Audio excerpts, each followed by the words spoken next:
What is up, everybody? Welcome back to the City Life Project YouTube channel for yet another live fight companion. We're starting off this busy weekend in the world of mixed martial arts with one championship, Friday fights, 25 live at the Lumpinee Boxing Stadium. Welcome, everybody. It is bright and early in my neck of the woods, so just waking up, all of us over here, and the best way to wake up is to watch some one championship. Look at this, Herb Dean won't be doing any UFC duties this weekend as he is in Thailand right now with one championship. First MMA fight on the card is about to begin. We will highlight the fighters in between rounds or if there's any break of action. As we continue on this card, I'll give my predictions before every single fight, and we will run down the fighters before every single fight as well. Totally interactive. So comment in the live chat. We do live play-by-play commentary, reaction, and interaction with all you amazing folks in the live chat. Totally interactive, but let's get to the commentary. And we do fight companions, by the way, folks, every single weekend. One fight night tonight, as well as Tough Enough, UFC, KSW. Check out our schedule. Let's get back to this fight. Let's get it all! Yeah, and roommates are sleeping, so I'm going to be talking a little quiet until they wake up, and then you'll hear me hoot and holler by the end of this card. But anyways, we have Carlos Alvarez against Reza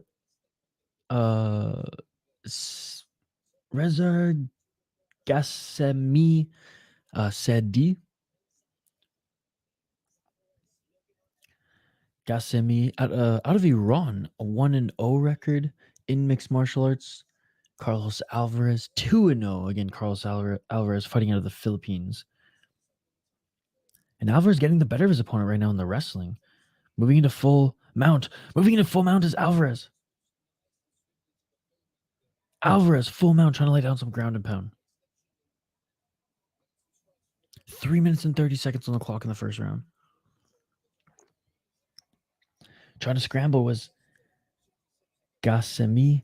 Now looking maybe to switch over to an armbar. Armbar or stand or reverse triangle here. Doing a good job of setting himself up for either of those positions.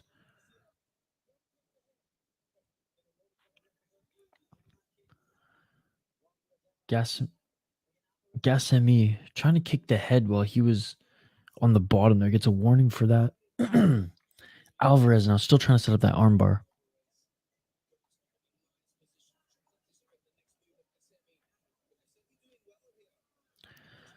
And Gassemi, good transition here as he transitions into the full guard of Alvarez. 2 minutes and 36 seconds on the clock.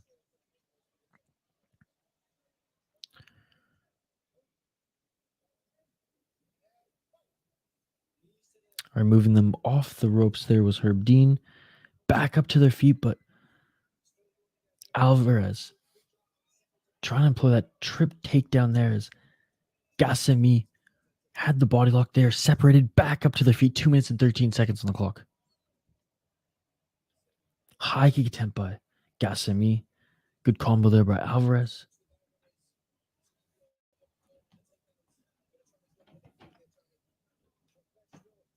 One minute, 58 seconds on the clock. Oh, going for the takedown there was Gassemi. Grabbing the neck was Alvarez.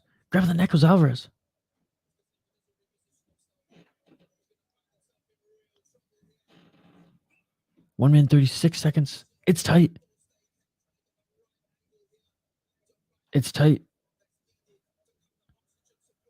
1 minute, 30 seconds. And he gets out of it, but lands right on his back here. And Alvarez now in the full mount again. Alvarez was threatening a guillotine on Gassemi. It was tight. Gassemi ends up falling to his back. Alvarez right back into full mount for the second time in this round. 1 minute and 8 seconds. Like this video, by the way, folks, if you haven't already, and vote in the poll question. If you're looking forward to a different event happening this weekend, Cage Fury FC, BKFC, Ice Wars, comment in the live chat. 52 seconds left in this first round.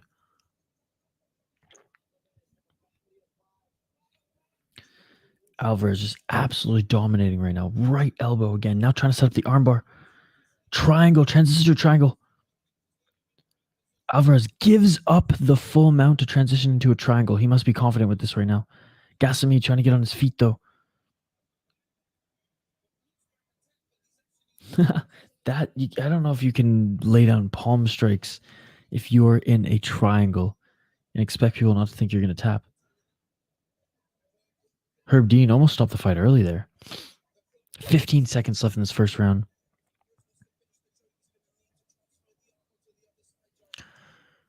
And again, giving up full mount to go for the triangle so late in the round. As the first round comes to an end. Not detrimental for Alvarez, but I mean, I would have just kept that mount position and he was landing some shots in that position as well.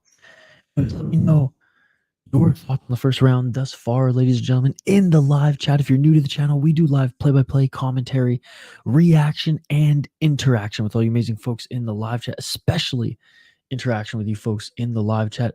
As you're watching these fights, let me know your thoughts live. If you have any questions, you have any comments on any news in the world of mixed martial arts. By the way, Jamal Hill posted a video late last night. I watched it literally right as I was getting into bed, about to go to sleep. He has an Achilles injury and he will be vacating the light heavyweight title, much like Yuri Prohaska. Now, this is what he said in his YouTube channel. We will hear from the UFC probably today. But folks, big news here. Big news. We'll talk about it more in the stream. Round 2. Let's get it all! What a first round. I can't believe Jamal Hill vacated his belt. I feel so bad. Yeah, do you guys check out his YouTube channel? He said that he would more than gladly vacate the belt. And oh my goodness, some sloppy striking there by Alvarez. Gassamy almost made him pay with a kick. Alvarez, though, forcing Gassamy back to the ground. Again, my household, folks, is just waking up right now. It's everyone's, it's my roommate's Saturday here today, so I'm talking a little quiet. Once the household wakes up, we'll start hooting and hollering again. Phony, what's going on, Phony? It's great to see you, buddy. Ruptured Achilles. He made a video on his YouTube channel last night explaining his injury. He's going to be out for a while. 4 minutes on the clock here. Side control for Alvarez, just absolutely dominating Gassamy on the ground.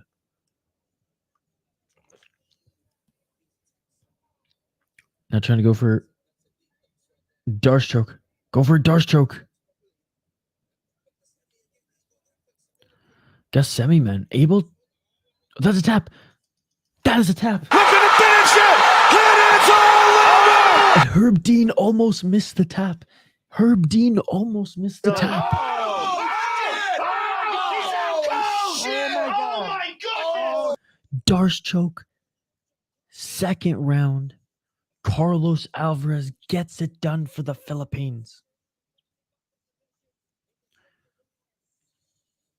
Yes, it sucks indeed, man. So the Discord group chat was talking this morning.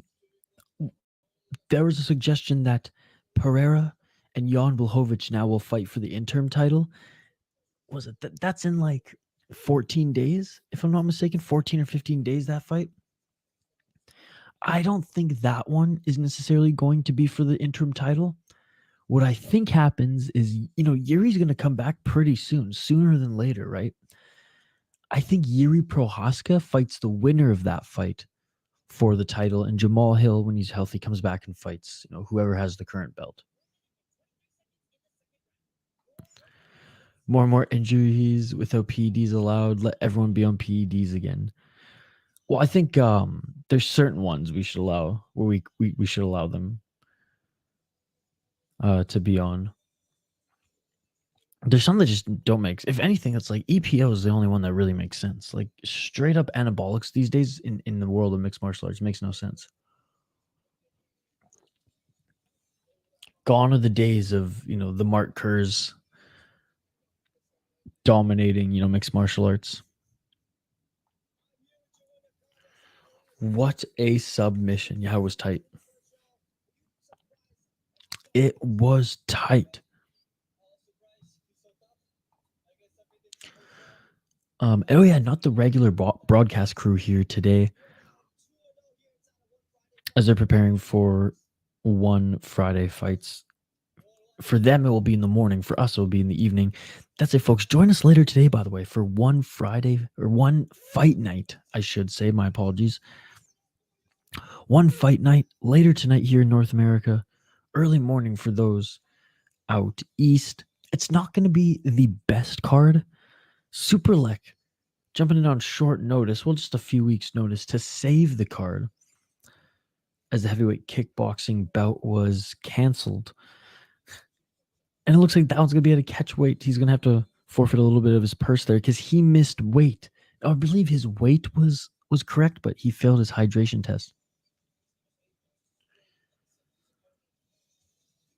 Superlek did miss weight. He did miss weight, but it was hydration test. He made weight. He just failed his hydration test. All right, I believe only 2 mixed martial arts fights on this entire card. Then the rest is Muay Thai. Yes, the second MMA fight on the card here, and we'll do a full breakdown in just a moment, folks.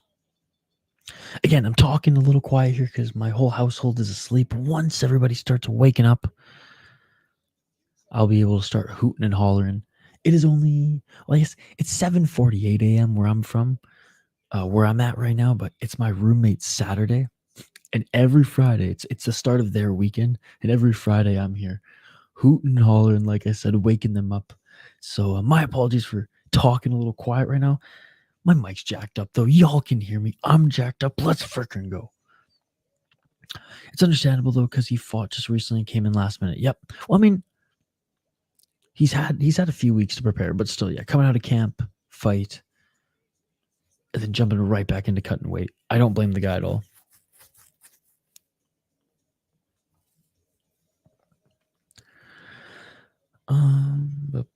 Okay, so here we go. 4 hours ago, Superlek agrees catchweight after one championships. Scale fail. Oh, what? Scale fail? Okay, maybe he did miss weight and it wasn't just hydration test. I'm just firing up right now. SCMP's article on the matter.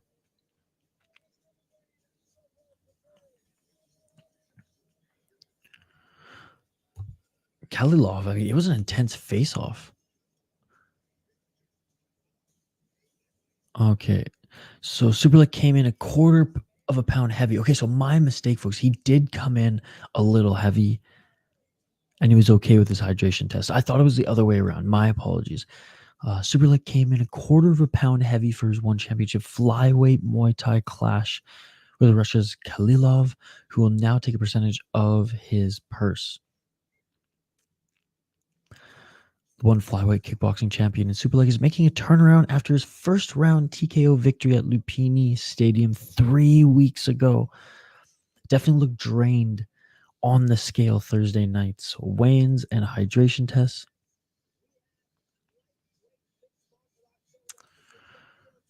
They both vow to finish each other.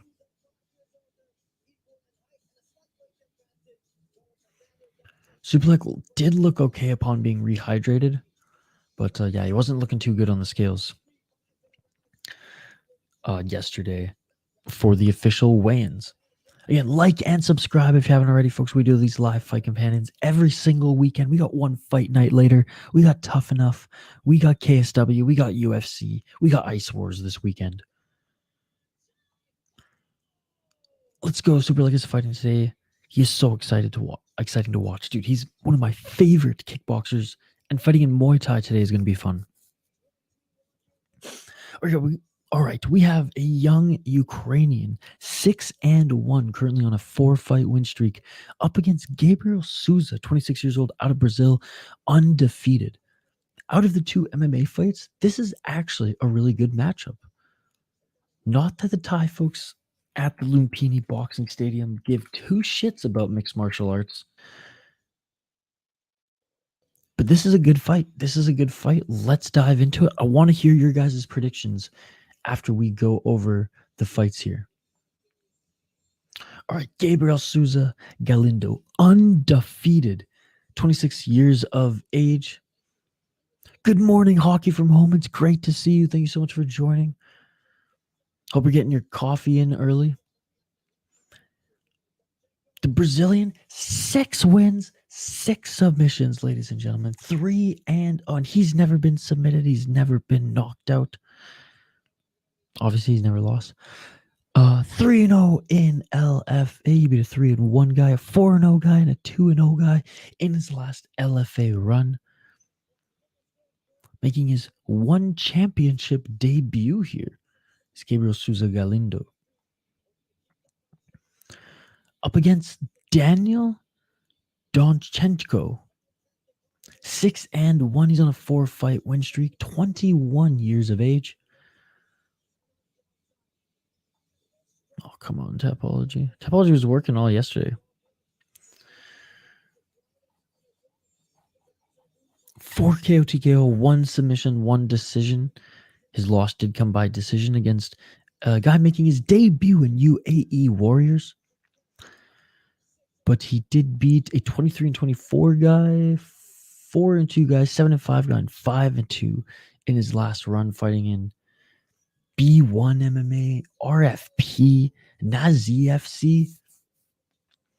Can't say I'm familiar with any one of those but UAE Warriors. Daniel D'Souza making his walkout right now, or Gabriel D'Souza, I should say, making his walkout right now. Look, this 21-year-old, he must be talented. He is on a 4-fight win streak. Mind you, not against the best competition. Gabriel Souza Galindo in LFA, going up against guys who haven't had as much experience as some of the guys that Daniel Donchenko's fought, but definitely guys to his level.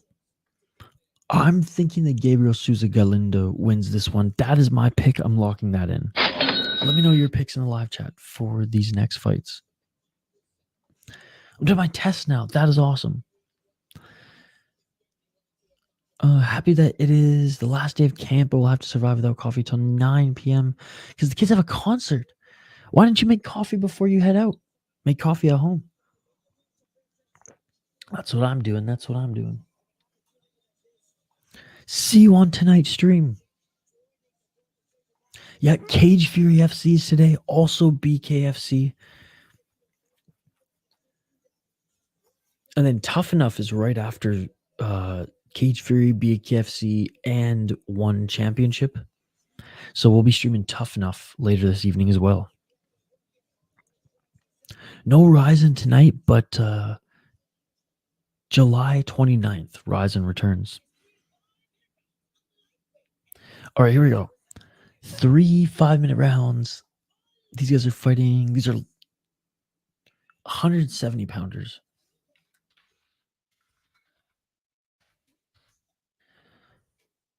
Daniel Donchenko, Muay Thai background, so they got a full-on Brazilian Jiu-Jitsu ground game specialist up against a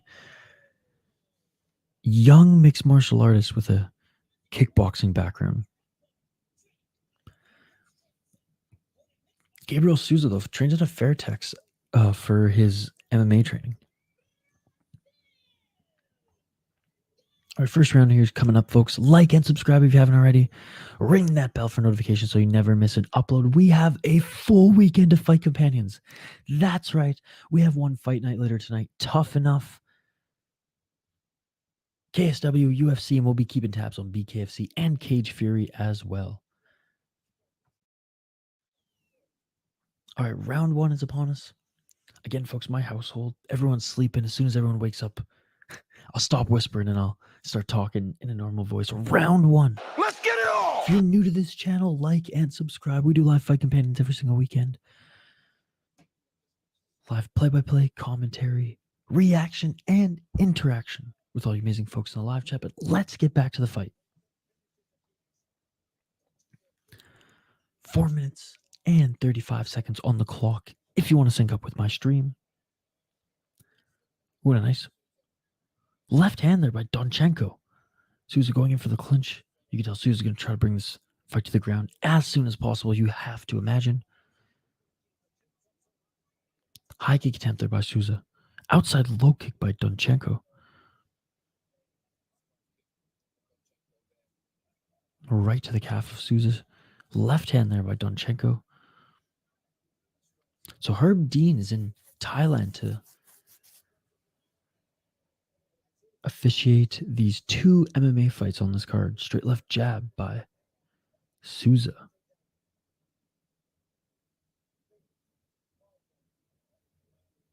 Herb Dean warning Donchenko about the fingers. Is the fight night also in Thailand? Oh, and a couple nice shots there by Donchenko. Donchenko knocked down Souza. Donchenko knocked down Souza.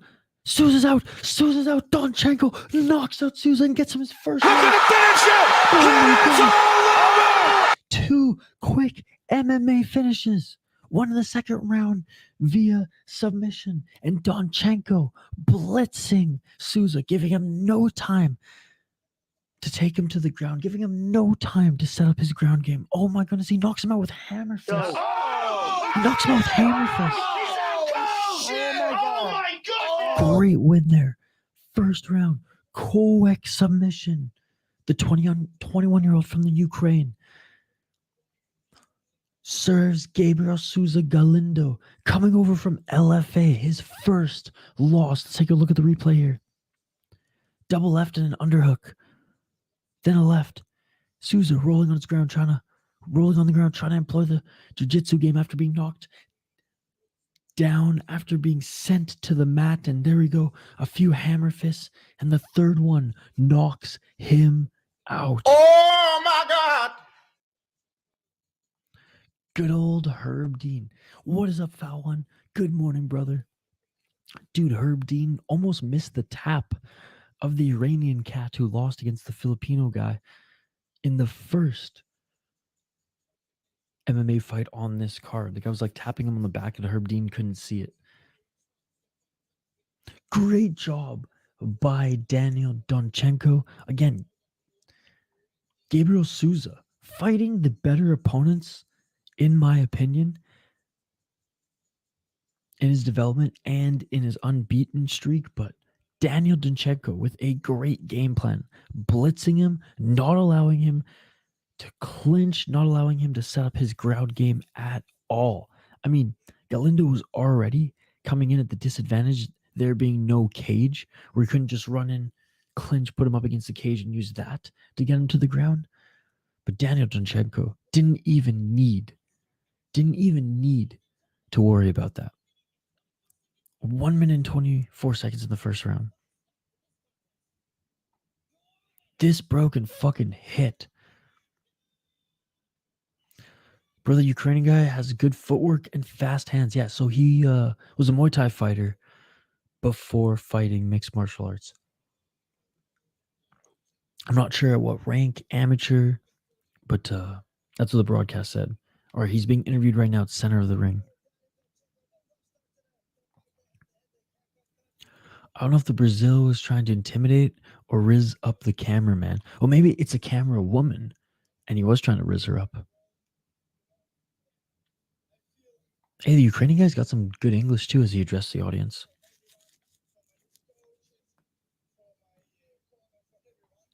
Quick win. Hey, the MMA fights weren't that bad. They weren't that bad. That shit beautiful than a motherfucker. We had a 1-0 guy against a 2-0 guy. The 2-0 guy just bombed submission attempts on Reza Sedi.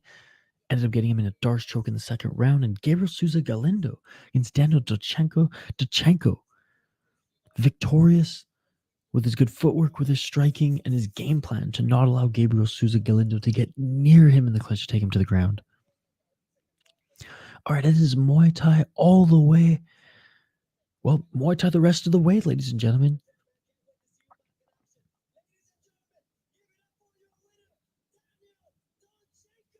Daniel Donchenko again. Great win in one championship. Great win. Making his debut in the promotion here. Going up against a guy who has been fighting in LFA for the last 3 fights, which, as we know, is a solid promotion. They cut his hair before him going into the cage. They cut his man bun off before going in, or I shouldn't say cage, into the ring. Dude, that's hilarious. They cut off his hair before he went in the ring, and that gave him mythical, mythical creature power there. Imagine if one was like, hey, let's make a Ukrainian fighter Russian. Yeah, I'm not sure that's the best idea. That'd be more Ryzen. What's up, Benjamin? Good morning, Benjamin, one of our exclusive members here on the channel. What the freaking heck? Jamal Hill giving up his belt just like Yuri did? Well, apparently he's got an Achilles injury, so he's going to be out, at least 8 months, right? At least 8 months to a year. Did you watch the video, Benjamin? I caught it literally right before I was about to go to bed last night, right after streaming, right after doing a few little edits on a different video. I saw that come up, and I was actually about to share it with you guys last night, but I don't know what was going on. Something was going on with my editing program that I was dealing with, but so I just got distracted. But yeah, how crazy is that? I know Jay Herbo in the live or in our Discord chat was saying that how he thinks Jan Blachowicz and Alex Pereira will be fighting for the belt, for the light heavyweight belt. I don't think that's the case. I think Yuri Prohaska is coming back sooner than later. So what I think happens is Yuri Prohaska comes back to fight the winner of Jan versus Pereira for the light heavyweight championship belt. And I think whenever Jamal Hill is healthy, he comes back and just gets the immediate title shot. But wow, 2 light heavyweight champions forced, well, I guess not forced, but choosing to vacate their titles due to injury, due to long-term injury. It's absolutely insane. Anyways, back to this fight card, and keep the comments coming, ladies and gentlemen. I absolutely love the interaction. Shout out to the exclusive members, Foul1 and Benjamin, who are joining. JC, it's always great to see you, my man. Diego here every single live stream. Phony as well. Hockey from Home saying what's up. Both the MMA fights are in the books on this card. We will be back to pretty much a full card of MMA later today for one fight night. What is it? Fight night 12, if I'm not mistaken. Later tonight, Superlek. Oh god, my alarm on my other phone's going off. Superlek did agree for the catchweight. Give me 1 sec, folks.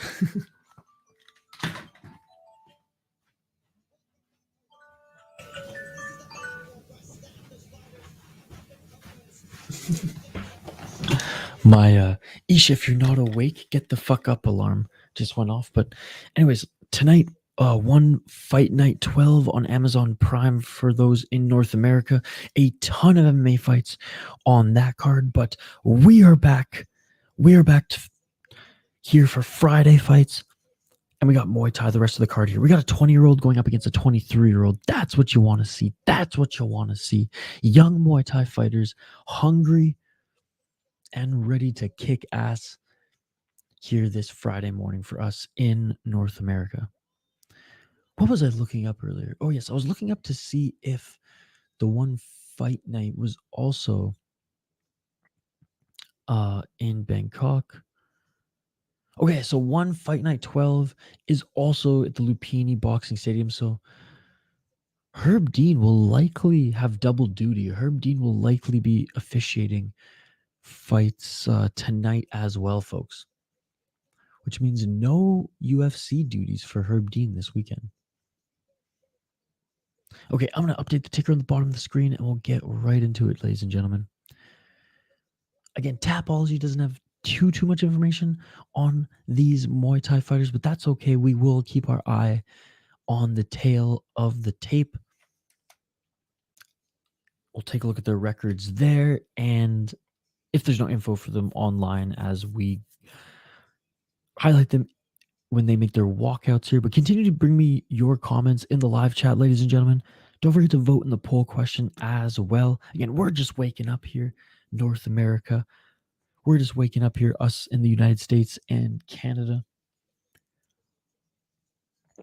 Hell, those of us in Mexico watching this as well. So appreciate all of you joining as I'm still waking up as well, sipping on this coffee. But this is the best part of my Friday. Every single week, this is the best part of my Friday.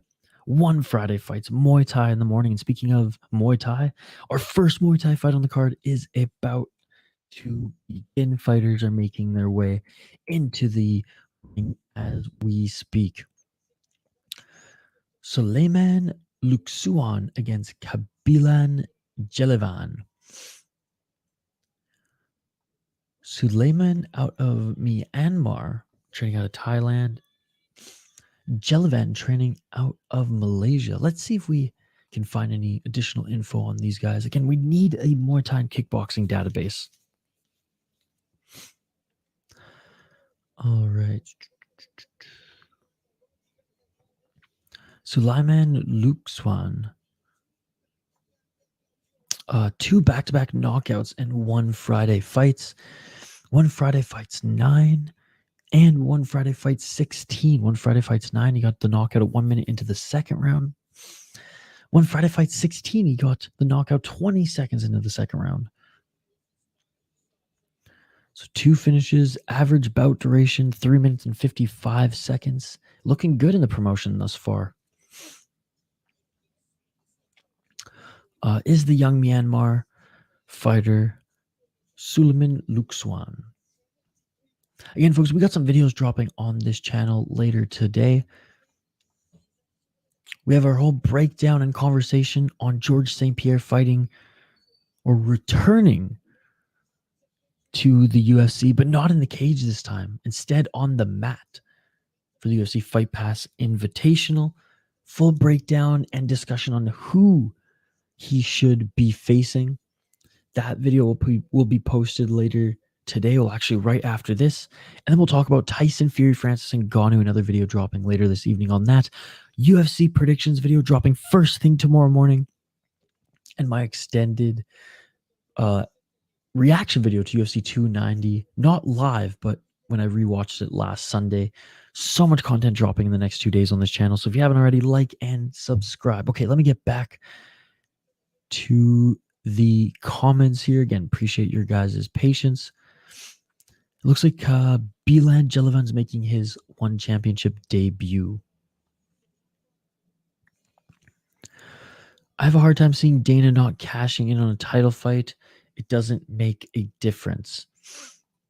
Have prayer versus Johan, and then it will be same result, winner versus Yuri. Yeah, but like, do these guys, the fight's in less than 2 weeks, do they want to agree to 5 rounds?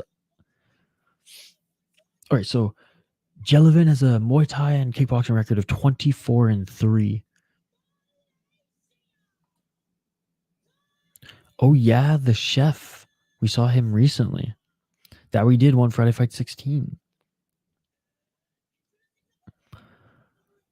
He's in the red corner right now. 15 wins, 3 losses. You know what? Despite having less fights, I'm super impressed with what I've seen from Suleiman Luxuan. So I'm going with him.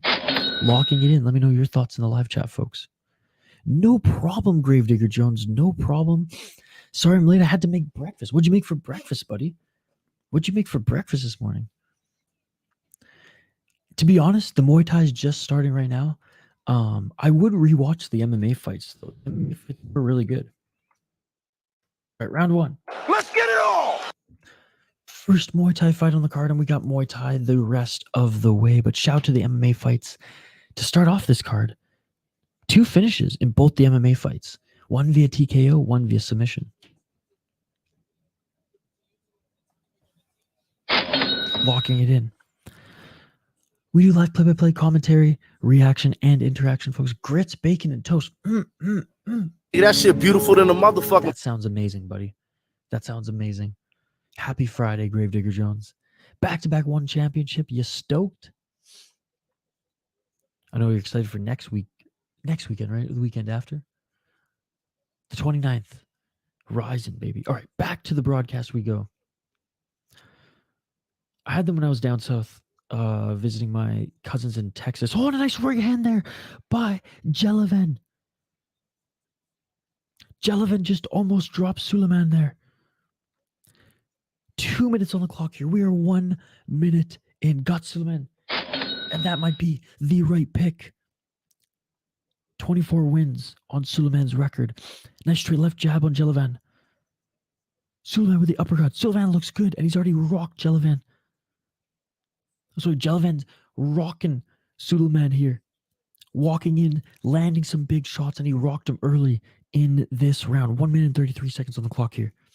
Outside low kick by Jelivan. Jelivan in the blue corner. Suleiman in the red. Suleiman already 2 KO TKOs in one championship, in one Friday fight. So Jelivan exerting his dominance early as well. Beautiful technique, beautiful game plan. And this guy hits hard, but a nice high kick by Suleiman here. 1 minute and 5 seconds on the clock.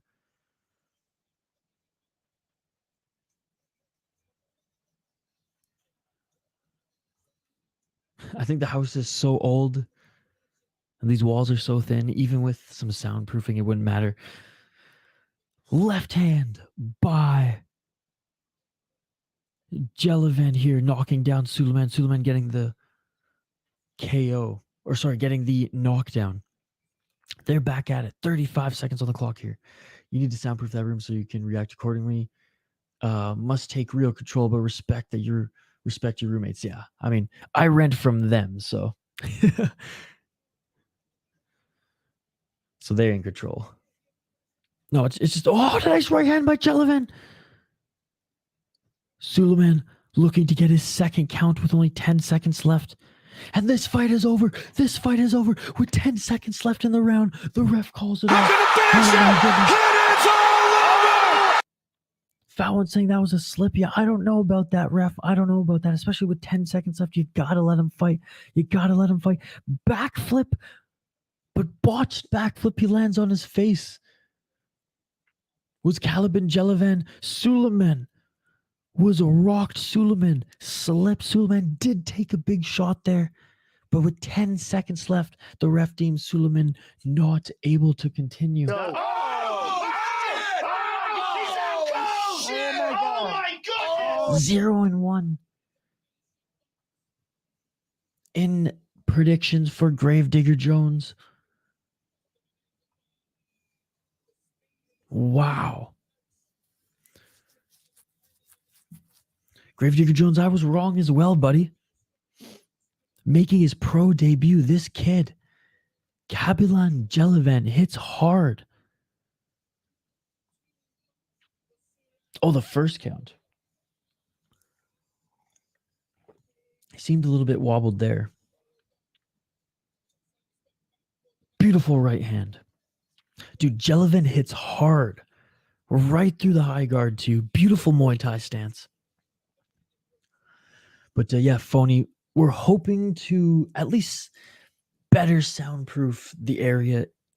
My little room here.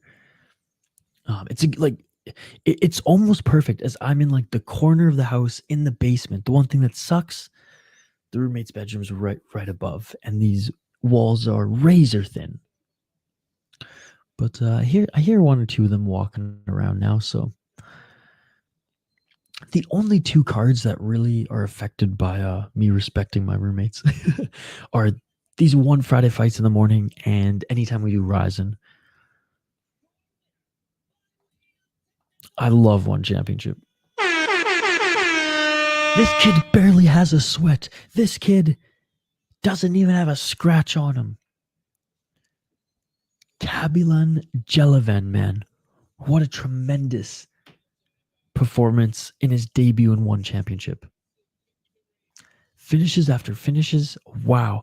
And this is the first Muay Thai fight. We had 2 finishes in MMA at the Lumpinee Boxing Stadium. I'm wishing that this card would be the fabled 100% finish. Well, 3-0 right now to start. 3-0. Yeah, that shit beautiful than a motherfucker. By the way, folks, I believe our friend Rush Hour Fight Club is also streaming right now.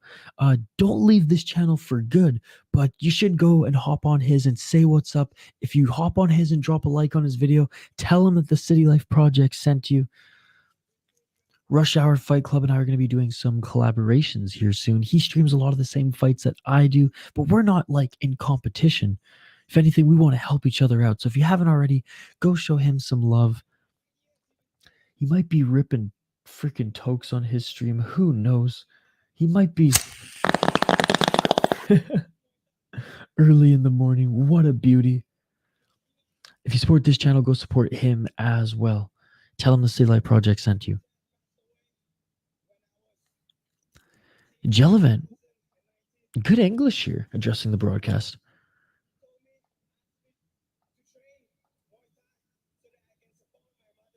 Wow. Deep stuff you're saying. His dad passed away when he was super young, and his dad told him to train Muay Thai so he could support his mother. So he said to come over to one championship here. He's so grateful. Wow, powerful speech here. And a great job doing most of it in English. Now he's addressing his people in his language, or in his native language, I should say. Dude, I like this kid.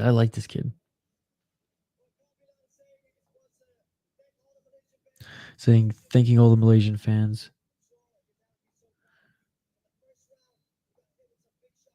Oh, is he going to get a bonus here? Well, that was only the answer to the first question here. So he was a bit worried about the high kick.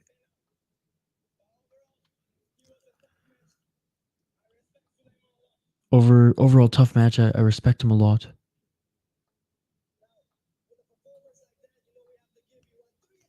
$300,000 baht, ladies and gentlemen. He wins the bonus at a boy. Cha-ching. Dude, this kid, I like him.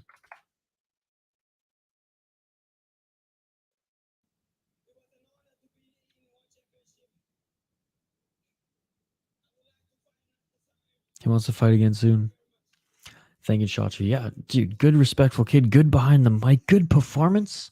Shout out to him. Hope we see him here again soon. Gravedigger Jones, one of our exclusive members, as well as Foul One and Benjamin joining us in this live stream. I going to be joining you on the one Friday night Prime. Can't wait to see you there, Gravedigger Jones. Yes, back-to-back one championship streams here on this channel today. And then we also have tomorrow KSW, or no, we have Tough Enough starting at midnight, KSW, UFC, and Ice Wars. Michael Jordan, it's good to see you, Michael Jordan. Hey, Michael Jordan, we haven't seen you on this channel in a while, buddy. It's good to see you back here. And Rush Hour sent you. Yes, Michael Jordan supporting Rush Hour Fight Club as well. Rush Hour Fight Club and I we're going to be collaborating soon. We're fucking working on a collaboration. That's before I had a little brain fart there. Working on a collaboration soon here, Michael Jordan, and hopefully one of these streams that our boy Rush Hour isn't streaming, he can jump on one of my streams and we can do a little collaboration on my channel, hoping to do the same on his channel, and hoping to produce some original content in collaboration with each other here soon. But shout out to you, Michael Jordan. Thank you so much for joining. Don't forget to smash that like button if you haven't already, folks. See how good Shotri is. He gives bonuses to every finish and doesn't wait till the end. Dana should follow. Yep. You know my biggest gripe is with Dana White? My biggest gripe with Dana White and his, in regards to the bonuses, is he gives the bonuses always to the fighters who are making a ton of money. He's given the bonuses to the likes of Brandon Moreno, who's making that pay-per-view dollars, making that championship bout money. Yet there's guys and gals on the prelims who arguably have better knockouts, better fights, and they need the money. The bonus will be like double what they're being paid just to show up there. Cocaine is expensive, phony. Rush Hour Fight Club. Cheers, my dude. I hope you're enjoying the violence. Hey, 3 finishes. First 3 fights, and 2 of them being MMA and 1 championship. Yeah, that shit beautiful than a motherfucker. Can't complain, my man. Can't complain. Rush Hour Fight Club again.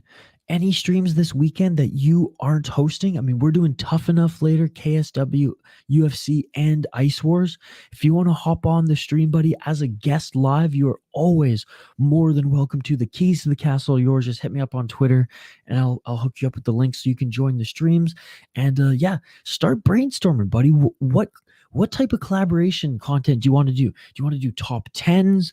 Or like a top 5 list and we go back and forth? Do you want to have a debate on the topic? Do you want to like go through old school trivia? You let me know, brother. You let me know and we'll create a series out of it. And the likes of Michael Jordan as well, who are joining Rush Hour Fight streams. I mean, if he's not here anymore, bring that up to him. Be like, yo, Isha wants to know what type of collaborations for original content that you want to do. Appreciate you, my dude. I will pop by and give you a like on your video and say what's up a little bit later. Hell, I might even call into your stream again later, buddy. But keep up the good work as always as we move on to this next fight here. If Superlek versus Haggerty happens, whose side are you on? Is it in Muay Thai or is it in kickboxing? If it's in kickboxing, I give it to Superlek. If it's in Muay Thai, I still give it to Superlek. But I think Haggerty has the better... Haggerty has the advantage in Muay Thai where he can utilize his elbows. Yeah, man, I'm on the go. Well, it's good to see you again, Michael Jordan. It's good to see you again. Hope you're having a great morning and a happy Friday. Hope you have a great weekend too, brother. Like I said, we're going to be streaming all weekend, various streams. I wish we were able to stream K1 kickboxing on Sunday. Hey, maybe your friend Rush Hour will be able to do it. As I'm busy all Sunday recording content for my other podcast and YouTube channel, The Soda Pod. If you're into hockey and craft beer, check it out. If not, no worries. We are trying to grow that channel to 1,000 subscribers. We're getting there. I think we hit 620 this morning.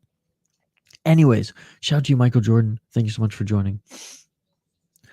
The UFC made a lot more with 290 than one would ever. It's how cheap Dana and ESPN is. Also, not respect Dana for downplaying Izzy racist remarks and the double standard black people can say. Yeah, in fairness, I shouldn't say in fairness. He probably just should have said like, yeah, you know what, I'm not going to comment on it. The guys are building the fight versus, like you said, doubling down on what's appropriate for Izzy to say, and not necessarily with the context of, you know, what that word means and everything, but more so like you're like, this guy just go off saying that on, you know, I guess it was pay-per-view, but on TV. But anyways, whatever they want with no recourse. Champions get a little bit of leeway. Champions get a little bit of leeway. I think there's a little Dana White privilege there too, just because like they're tight. They've been doing business together now for a little while. If it was, say, Tyron Woodley, it might be a different story because I know Dana White and him did not care for each other at all. Anderson Silva in certain cases, they would butt heads. But anyways, the whole situation, phony for me anyways, right now it's like Izzy's running with it and blowing it out of proportion to sell the fight. I truly do not believe he's as angry. He's not as bothered as he's, you know, making out to be. I do think at the end of the fight, you know, they'll probably hug it out. They'll probably say respect as they usually do. I do think there's some animosity here. I don't think it's as big as Izzy's playing it out to be. If there were any character issues with Jerkis going into his comments, then the story is a little bit different. But I think for the most part, we all understand what he meant. I don't think there was any actual like underlining hate or true disrespect in the original comments. And if you look at the way like Kamaru responded, like blind without even like hearing the actual interview or comments or like breaking it down as much as the media is today, you saw that he was like a lot more respectful in talking about it. Whereas like Israel Adesanya just went absolute ham and is using it. I'm convinced using it primarily to sell the fight as far as the storyline for this fight. And one part of me doesn't blame him for that because it's like that's your job is to help sell the fights. But with a topic like this, where there's already a lot of divide in North America, anyways, hell, even the some parts of the world, I just don't think it's like this was the narrative that you should be playing up and running with. And on Dricus' side, like, yeah, maybe in hindsight, you just don't open that can of worms. I'm not in the camp that either of them are like wrong and I'm on this guy's side or the other. I just have my popcorn and I'm here for the ride. Although I loved Dricus's comeback in the cage. I may be African, but I'm no brother of yours, son. But again, and there's a lot of people who are saying I understand why some of the fan base are a little pissed off. Sure, it's a hot topic. It's a sensitive topic, especially when country of origin is not the focus, but race and color of the skin. But anyways, that's the extent of how much I'll get into it here on this stream, as we have another Muay Thai fight coming up here next. I'm afraid it's how they're going to set up fights in the future. I hope not. You see, truly turning into the WWE. Yep. Well, I mean, it's always been a little bit like that as well. Remember the Brock Lesnar days? Yo, that's a piece of shit. This is a piece of shit. Although his promo, he did cut a good promo, I will say. Good old Brock Lesnar. Wasn't a fan of him at the time of him being in the UFC. I wanted Carwin to beat him so bad. Let's get it on! But I do understand his value now in hindsight. All right, back to the fight here, ladies and gentlemen. We have Aslamjon Ortikov against Kotam Fairtex. Ortikov from Uzbekistan fighting out of Thailand against the Thai fighter Kotam out of Fairtex. I'm going with Fairtex here, even though he's a little shorter than his opponent, a little bit smaller here. He has been landing some good shots early, and you can just hear how every time he lands a counter, the audience just cheers for him. 2 minutes and 16 seconds on the clock in this first round. Nice body shot there by Fairtex. High kick by Ortikov, and trying to land a left counter was Kotem Fairtex. 2 minutes on the clock in this first round.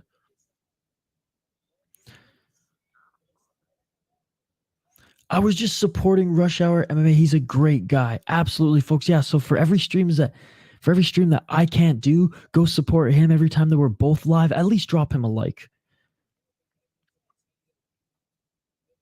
Yeah, we're going to collaborate soon, guys. Give us both suggestions on what on some things you might want to see us collaborate on. Some types of pieces of content. If there's anything in particular you guys want to see. Nice step in right elbow by Ortikov. And he landed a good shot on Fairtex, but then Fairtex landed a left hand. They're throwing big shots in the pocket here. Spinning back fist, left hand by Kotam. Kotam's landing some big shots here, and Ortikov drops him. Ortikov drops him with an elbow, I believe. Kotam back up to his feet here. He's getting the count. 1 minute on the clock. Left hand by Ortikov. Ortikov looking for the kill. High kick. Kotam Fairtex, he's still a little dazed. Kotam Fairtex tried to land an elbow in the pocket as well. 49 seconds. Look at the violence. Look at the back and forth. This is amazing. 42 seconds here on the clock. Ortikov walking in with the pressure here and a pace that is relentless. Kotam trying to land that counter. Kotam landed a kick to the body and a sweep by Ortikov throws him to the ground. 23 seconds left in the first round here. 15 seconds. Ortikov attacking the body of Kotam. A high and hard shot by Ortikov to end this first round. What a fight. What a fight. That shit beautiful than a motherfucker. Second round starting here momentarily.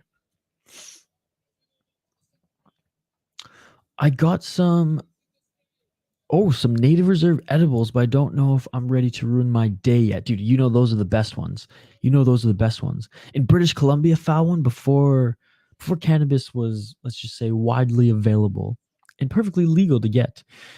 One of the three best products and cheaper were my indigenous friends. They hooked us up with fireworks, cigarettes, which we didn't even smoke. We would just sell as punks to our friends.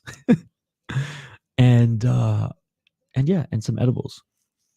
The other stuff was easy to get anywhere on Vancouver Island, especially because half our parents were growing the stuff. But those ones will mess you up. Another deep cut thing I used to buy was I didn't used to buy shisha from smoke stores. I used to buy shisha from this Lebanese barber in Calgary.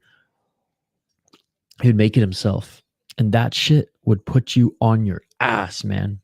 He grew his own tobacco, and he would make the molasses fresh. Let's get it all. Boil that shit up, and here we go. Oh, front kick attempt by Ortikov. All right, second round, ladies and gentlemen. Fallon, don't ruin your day just yet. But Rush Hour MMA, he's going ham on his stream. Hell of a first round, and the pace is continuing, guys. The pace is continuing. What a hell of a first round. Yeah, I got some 100 milligram chocolate bar for $4. Attaboy. That is bang for your buck. That is bang for your buck. I'm telling you, it's not that easy to find that shit in Minnesota. Nice right elbow there by Ortikov. 2 minutes and 14 seconds on the clock here, second round. What an incredible pace to the first round. Wearing some of that damage right now is Kotam Fairtex. Ortikov just hitting him with some hard shots, an incredible pace. Step in left hand and a right high kick by Ortikov. He's clinching up against the ropes right now. Ref separates them. Fallon, I'm guessing you ain't working today, brother? If you're contemplating going to the moon. 1 minute, 45 seconds. Dude, Ortikov is sick. Ortikov is very, very good. And he's already hurt Kotem Fairtex enough here that he's got the speed advantage. He already had the height advantage here. He just looks like the bigger boy. Straight left by Ortikov. Why is this official even getting involved here? 1 minute and 13 seconds left on the clock.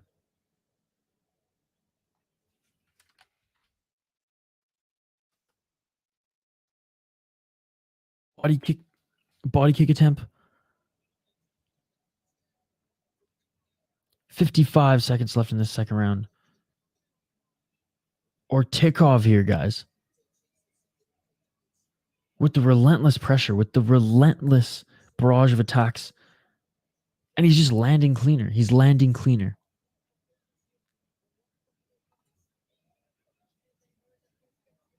Catching the body kick again was Ortikov.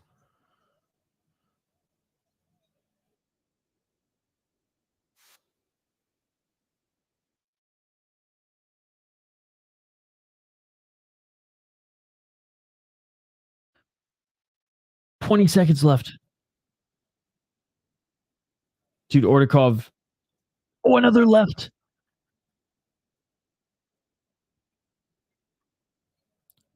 Why is the ref even separating them there? There wasn't a clinch.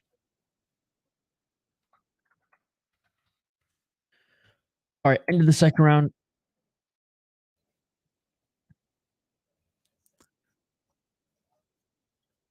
All right, end of the second round, guys. End of the second round. I'm just hopping on Rush Hour Fight Club stream right now to say what's up.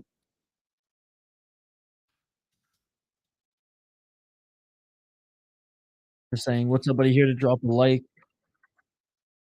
and support. Thanks for sending your viewers my way. Let me know when you want to jump on. Oh, jeez.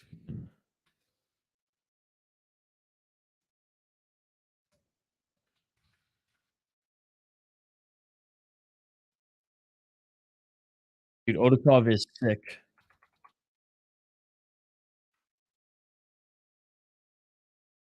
All right. Again, shout out to Rush Hour Fight Club. I just hit up his chat, told him I'd call into his show in a little bit, so stay tuned for that. I'll let you guys know when I'm going to call in.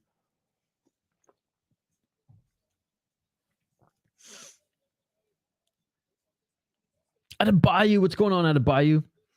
And again, third round, ladies and gentlemen, we are into it. Let's get it all. And yeah, this ref seems a little crooked, ladies and gentlemen. This ref seems a little off. He keeps interfering. He keeps getting way too close when they're not even clinched here. And Ordakov again. We're 30 seconds into this third round, ladies and gentlemen. Body kicks galore. Adebayo, these guys are amazing. Thank you so much for joining Adebayo. What do you think? Ref confused about 10-second warning time, or are you trying to save the Thai dudes? Like I said, right now, it looks like he's just trying to save the Thai dudes, but I think he got confused there. Hopefully he doesn't do the same thing in this third round. If he does, if it's consistent, then I'm going to call a little conspiracy. But right now, let's see if he's getting the idea. Again, maybe he's new. I'm not as familiar with him personally. You guys let me know. Is he a newer ref, or have we seen him here before? Or a little taunting here by Ortikov. Regardless, this ref, he hasn't been good at all. He's been going in there, separating them way too early. What a nice left there by Ortikov as Koatem rushed in. And again, great question, Michael Jordan. Thank you so much for joining, buddy. 1 minute, 14 seconds, a nice right and a left and a knee to the body there by Ortikov. Front push kick by Ortikov. Ortikov walks in with a step in left elbow. Go for, I don't even know what you call that, a hammer elbow? I think shot to the body there as Koatem slipped.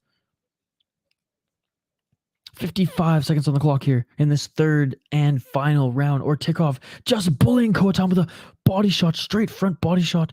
Koatem tried to throw a body kick, and Ortikov is just taunting him right now, saying, let's go, pushing him into the corner. Body shot by Ortikov.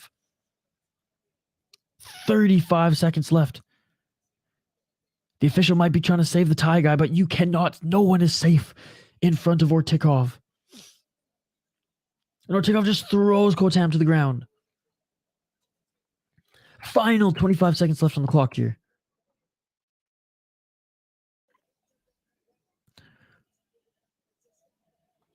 $15 seconds left on the clock here. Straight left. A right hand. And a nice little combo there by Ortikov. Again, folks, don't forget to like this video. Smash that like button if you haven't already. We're trying to get to 20 likes on the video, and that is it. Ortikov with the beautiful performance there. Beautiful performance by Ortikov. He is a savage indeed. If the judges do not give him this one, then you know there's some shady shit going on at the Lumpinee Stadium right now, because he absolutely destroyed Koatem Fairtex. All 3 rounds. That first round was an absolute clinic. Oh my goodness. Oh my God. Again, folks, if you haven't already, smash that like button. Like this video. It just helps out this channel. It helps more viewers find us throughout these events. Again, if you haven't already, we do live fight companions every single weekend, live play-by-play commentary, reaction, and interaction with all you amazing folks in the live chat. So don't be shy. We'll take your comments all night, or I guess all morning, I should say. All morning for us here in North America. What a fight indeed, dude. Ortikov is an absolute savage. All right. Waiting to hear the official decision. Can't imagine it's going to be anybody but Ortikov here.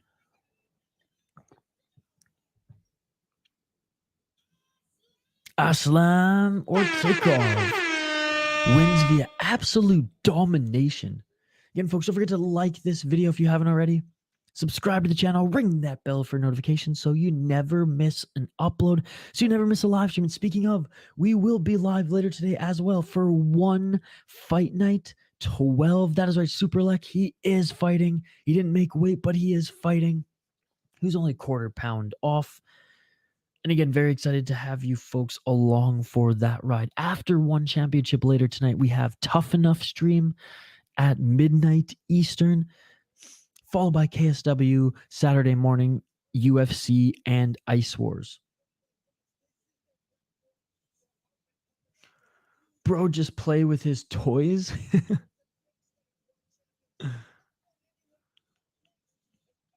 So much for the 100% finish. Yep, but at least it was a war. At least it was a war, and at least it was a great fight, buddy. Again, Michael Jordan, it's great to see you again, buddy. Thank you so much for joining. JC, you joining us later for one championship? You joining us later for the fight night? I know Zynus will be joining us for the fight night. It's always good to see Zynus. Again, folks, don't forget to like this video if you haven't already. Smash that like button. Vote in the poll question. Let me know what event, what fight card, what promotion you are most excited to watch this weekend. I mean, we're getting back-to-back one championship fights. Fight cards, I should say. One Muay Thai heavy, one MMA heavy. We also get a little Tough Enough, Cage Fury FC, BKFC, UFC, KSW, and more. We got K1 on Sunday. Unfortunately, we won't be able to stream K1, but there's a lot of great promotions going on. So vote in the poll question, and if your answer isn't listed in the poll question as an option, let me know in the live chat. Yep, dude. Well, can't wait to see you later tonight as well, JC. And again, big shout out to everyone joining us here. If you're new to the channel, we do live play-by-play, commentary, reaction. As you see my crazy-ass reactions to watching these unbelievable fights here. Friday Fights 25. But most importantly, interaction with all you amazing folks in the live chat. So don't forget to drop a comment in the live chat. Don't forget to like this video, subscribe to the channel, and let's get right back to this card. We are four fights into this card. The MMA fights actually delivered. Now, I know a lot of the Thai fans, especially those coming to the Lumpinee Stadium for Friday fights, they ain't there to watch MMA. They ain't there to watch MMA. And you know, I don't blame them with how exciting these Muay Thai fights are. I do not blame them. But the MMA fights delivered. A good submission in the first fight, second round Darce choke, and a good TKO in the first round by that young, 21-year-old Ukrainian kid. So not bad. And then come out swinging with a TKO in the first Muay Thai fight and an absolute clinic put on by Aslamjon Ortikov against Kotem Fairtex. All right, next here we have Johan Ghazali against Samurai Siopal.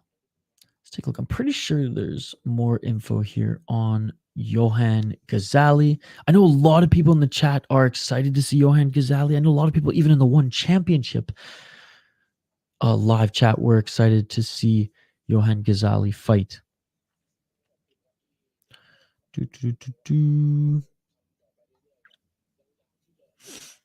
All right. He's only 16 years old, ladies and gentlemen. 16 years old. He's so freaking young. We watched him in his last two fights in one championship. One Friday Fight 6 where he knocked out early in the first round. He knocked out Padetsuk Fairtex. And then in his second fight, one Friday Fights 18, beautiful knockout in the third round against Taisor Joel Piek Utai. This kid, 16 years old, 2 knockouts. Johan Jojo Ghazali is an absolute beast, ladies and gentlemen.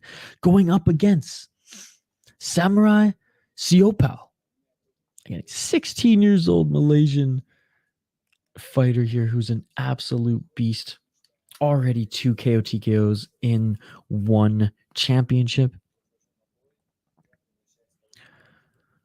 Samurai Siopal, let's take a look at his one championship record. He fought at One Friday Fight 16, where he got a first round knockout against Pitkung Tung Yachen Siafood. So one appearance and one championship thus far, one KO TKO first minute of the first round. So both of these guys have KOs on their record in one championship, but one of them is 16 years of age. What an incredible story. Cannot wait to see him fight. If Superlek is dehydrated, then we might see an upset. Hopefully, I mean, he did look at the ceremonial weigh-ins, he did look okay. But you're right, after a gnarly weight cut, it is tough to call. Does anyone think Khalidov has any chance against Superlek? Well, JC just said he thinks he has a chance. I imagine Superlek is going to beat him. But again, Superlek, he's the kickboxing king. He uses his kicks more than his elbows. I do think, though, the kicking machine is going to get it done in Muay Thai. Do you guys see Buaka or Pacquiao? And when is Superlek going to fight Rod Tang? When Rod Tang stops ducking him. The hydration test doesn't accurately reflect hydration. MMA On Point did a good video on that. 2 good videos on that, by the way. I have no read on JoJo's opponent, says Adebayo. I think Ghazali will get the contract tonight if he wins by KO. 16 years old against the 18-year-old Samurai. Both of them have KOs in the promotion. I want to bet Ghazali, but I can't get a read on his opponent at all, so I'm scared. Oh, I got you, buddy. I got you. All right, this one's going to be a fun one, ladies and gentlemen. This one's going to be a fun one. Both of them are making their walkout to the ring as we speak. Let me know your predictions, folks. Let me know your predictions. Upon watching this 16-year-old fight, I am going to go with him. My predictions haven't been great thus far on this card, ladies and gentlemen. I understand. Speaking of predictions, by the way, my UFC predictions will be posted first thing tomorrow morning, folks. First thing tomorrow morning, well before the UFC card in the evening, so you can take your time to watch that for what it's worth. A couple good underdogs, a couple good best bets. And again, I appreciate you guys joining us this morning. Like and subscribe. Ring that bell for notifications so you never miss an upload. Appreciate everyone joining us this morning for One Friday Fights 25 Nakrob versus Petputhai. Again, we ran down these fighters just a moment ago. Johan Ghazali, 2 fights already, One Friday Fights, 2 KO TKOs, 1 in the first round, 1 in the third. Samurai Siopal, he has a knockout in his first and only one championship Friday Fights appearance, where he got a KO TKO in the first round as well. 18 years old is Siopal. 16 years old is Ghazali. We even have a fight reaction video on this channel of me reacting to his last fight, folks. But again, let me know your predictions in the live chat here. Don't forget to vote in the poll question and smash that like button if you haven't already, folks.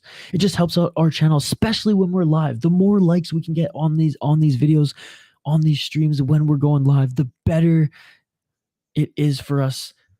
YouTube loves it. YouTube helps us out. And you can help us out as well by smashing that like button.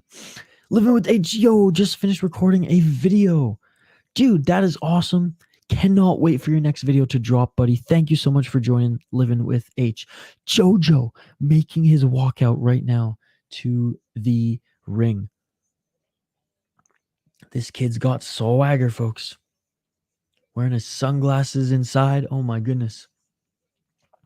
Gravedigger Jones, one of our exclusive members on the channel. Thank you so much for supporting the channel, going above and beyond.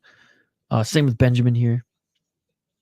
Going for Samurai. Comment in the live chat. Let me know your predictions, ladies and gentlemen. Let me know who you think will win this fight. If you're new to the channel, welcome. We do Fight Companions every single weekend.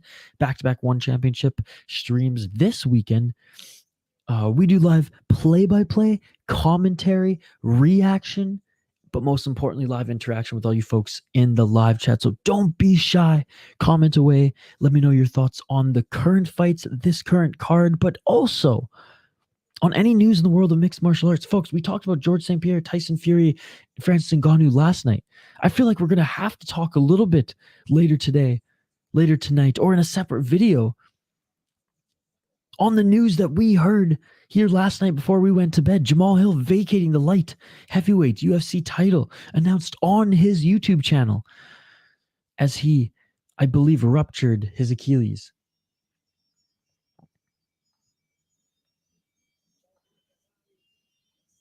All right, folks, featured fight here for the contract.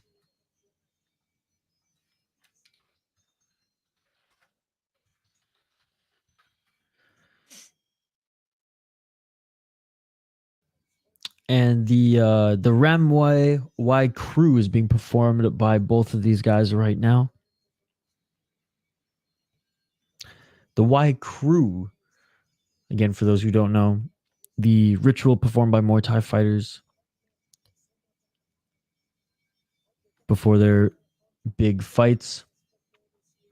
And every single one's just a little bit unique.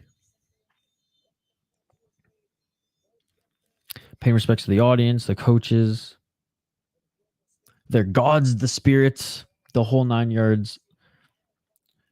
What a cool sport. Rich in culture, rich in history. Absolutely love it. And it's in the Madison Square Garden of Thailand here, Lumpinee Boxing Stadium. All right, featured fight coming up here next, folks. If you haven't already, let me know your predictions in the live chat. Are you going with the young 16-year-old Johan Ghazali? He already has 2 KO TKOs in this promotion, in this Lumpinee Boxing Stadium. Are you going with the also young 18-year-old, though, Samurai Siopal, who has a knockout in his own right in this promotion? All right, let's listen in and observe their official record here. Samurai, 59 wins, 10 losses at 18 years old. 59 wins, 10 losses representing Thailand. 9 likes. Come on, guys. There are 9 viewers right now. There are 10 viewers, 11 viewers. Smash that like button if you haven't already, folks. Smash that like button. We're about to do live play-by-play commentary reaction, but we want to interact with you as well. 21 wins, 6 losses for the young 16-year-old. Again, doesn't have as much experience as that of a Siopal, but he's definitely got the talent. Only 2 years younger. Siopal with 59 wins. That is amazing. 69 fights. Nice. Like and subscribe, ladies and gentlemen. Let's go. Let's go. Let's go. Featured fight before we get on to the main portion of this card here. Fighting for the contract here. 16 years old against 18. Malaysia versus Thailand, round 1. Let's get it all! Welcome, Crippled Ham. Thank you so much for joining, brother. High kick attempt by Samurai here. Samurai in the blue corner. Ghazali in the red, but with the blue shorts. If Johan Ghazali wins, this Shatri will rob the nearest Malaysian sperm bank to create Malay super soldiers for his Friday fights roster. Hit that like button, ladies and gentlemen. All right, inside the low kick. It's good to see you, Crippled Ham. Thank you so much for joining, buddy. That's in the running for comment of the night. Ghazali pressuring Samurai into the corner here, trying to throw some big bombs. Straight left jab followed by a right, left to the body. Not the quickest striking by Ghazali, but you know those are hard shots. Another shot to the body, followed by a right elbow. Ghazali setting the pace and pressure early. Right hand by Ghazali gets through the guard of Samurai. Big right hand by Ghazali. Ghazali throwing bombs here. Uppercut, overhands. Straight left. All right, that overhand right wobbled Samurai. Samurai's a little bit wobbled here. The immense pressure and pace that Ghazali's putting on Samurai right now is crazy. Not the fastest strikes, but bombs. Still pressuring Samurai into the corner. Samurai trying to employ some counters here as he pushes Ghazali off him. 1 minute and 41 seconds on the clock. Outside low kick by Ghazali. Ghazali's the one moving forward, feinting. Ghazali with the high outside low kick. Ghazali with the body shot again. Look for that left shot to the liver as Ghazali. Not a lot of counter shots by Samurai. Again, Ghazali attacking that lead left leg on the outside. Pressing him to the corner again is Ghazali. Ghazali searching for that left body shot. There's a right hand by Samurai. Gets through. Samurai threw a high kick there. Ghazali with a combo. 2 strikes to the head, 1 to the leg. Oh, high kick attempt by Samurai. That almost landed. Ghazali had his hands down. If that would have landed, it would have been good night, Jim Kite. 45 seconds left in this first round. And Ghazali's been the one landing better shots, applying the pressure, but he's got to keep his hands up. Samurai trying to set him up for that big high kick there. 35 seconds on the clock. Ghazali with the counter right. Straight left jab by Ghazali, followed by the inside low kick. Oh, a nice right hand there by Ghazali. Landed clean on Samurai. 15 seconds left. Ghazali not throwing those big bombs like he did in the opening frame of the round, but still landing the better shots. You just got to watch out for that high kick. Final 10 seconds. Right hand by Ghazali lands. Ghazali going for that body shot again. And that is it for the first round. Ghazali finding his shots, finding his range, landing the bigger shots here. Now, when he was going in more berserk, he wasn't landing the bigger shots. Now that he's found his range, found his timing, those jabs are landing. The one thing that he has to be concerned about is he keeps dropping his hands ever so slightly. And Samurai has thrown perfectly accurate leg kicks to the head that just have not landed clean. He's got to be careful. He's got to be careful, does Ghazali, because if one of those lands, it is good night. Great body shots landing. You can see Ghazali was trying to end this early, but a good job mixing it up, trying to go for that liver shot. Let me know your thoughts on this first round, ladies and gentlemen. Round 2 coming up here next. And if you haven't already, smash that like button. We do live play-by-play commentary, reaction, and interaction. Let's get it on! Let's get it on. All right. 2 minutes and 50 seconds on the clock here. Already Ghazali walking in, throwing a big left.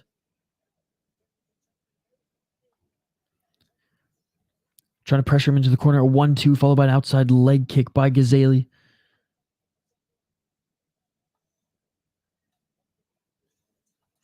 And guys, continue to vote in the poll question. Continue to like this video. I appreciate you guys who are waking up early this morning to watch these fights with me. I want to hear your thoughts on them as we go as well. Fallon about to get fucked up for the rest of the day watching fights. I love it. Looking for a counter combo there where Samurai didn't land. 2 minutes and 10 seconds on the clock here. 2 minutes on the clock, and Ghazali's going, come on, let's go. They're meeting in the center of the cage. Oh, center of the ring. My apologies, my apologies. Samurai starting to fade a little bit. Not that I saw that he had too much speed. Ghazali, I noticed quickly when he's throwing those bombs, didn't have like the speed advantage. But doesn't look gassed at all here. Nice short elbows there by Ghazali now. And it looks like Samurai is a little... Is he bleeding out of his nose? We'll get a better shot when the cameras change here with Ghazali inviting Samurai into the pocket. Inviting him to war here.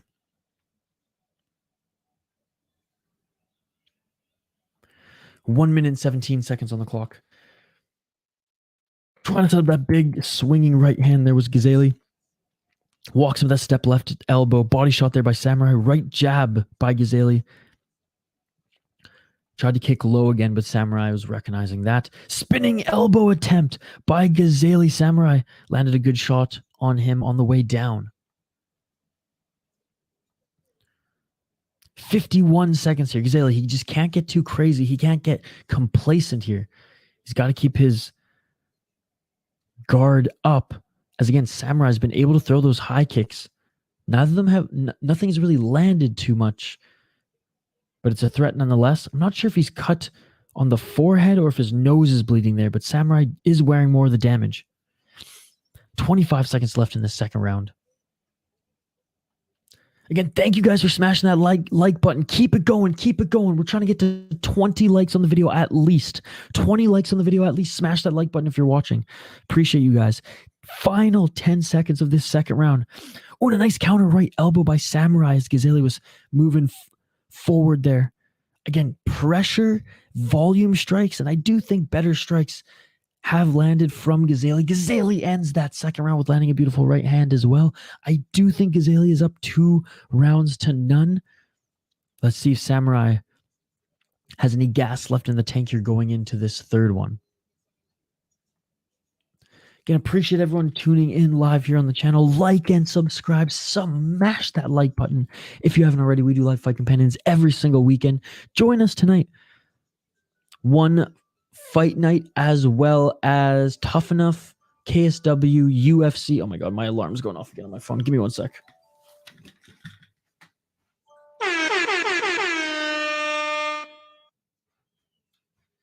Why do I have so many alarms on my phone? Whoops. There we go. All right, here, folks. Third round coming up. Let's get it on. Let's get it on. Third and final round, and this has been a fun fight. Johan Gazelle just coming out swinging with the big shots, looking to end this early. The amount of pressure that he's been putting on Samurai has just been absolutely insane. Jack Della fight, finally fighting this Saturday. We'll see if they show. Yeah, it looks like he's going to be on the co-main event because Walt Harris was removed to the card for a USADA violation. That's news in itself as well. 2 minutes and 29 seconds on the clock here. Again, phony, if you're just tuning in to this fight, Gazelle in the red corner, blue trunks. He's 16 years old, already has 2 knockouts in the promotion. This might be his only fight that goes the distance.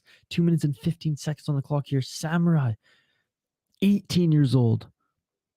In the blue corner, white trunks. He has had 1 fight in this promotion as well. He has 1 KO TKO to his name. Gazelle trying to set up that uppercut. 1 minute and 58 seconds. Right uppercut by Gazelle. Push kick by Gazelle.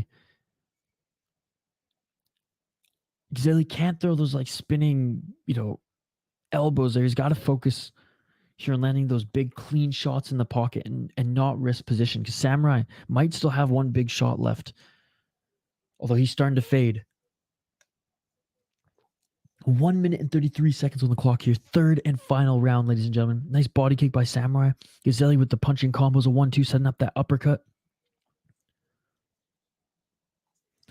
I wish it was prelims. I don't have much interest in the rest of the card.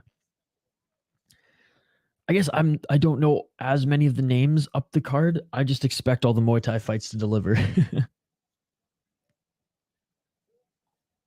And so far they have been. I will tell you what though, foul one.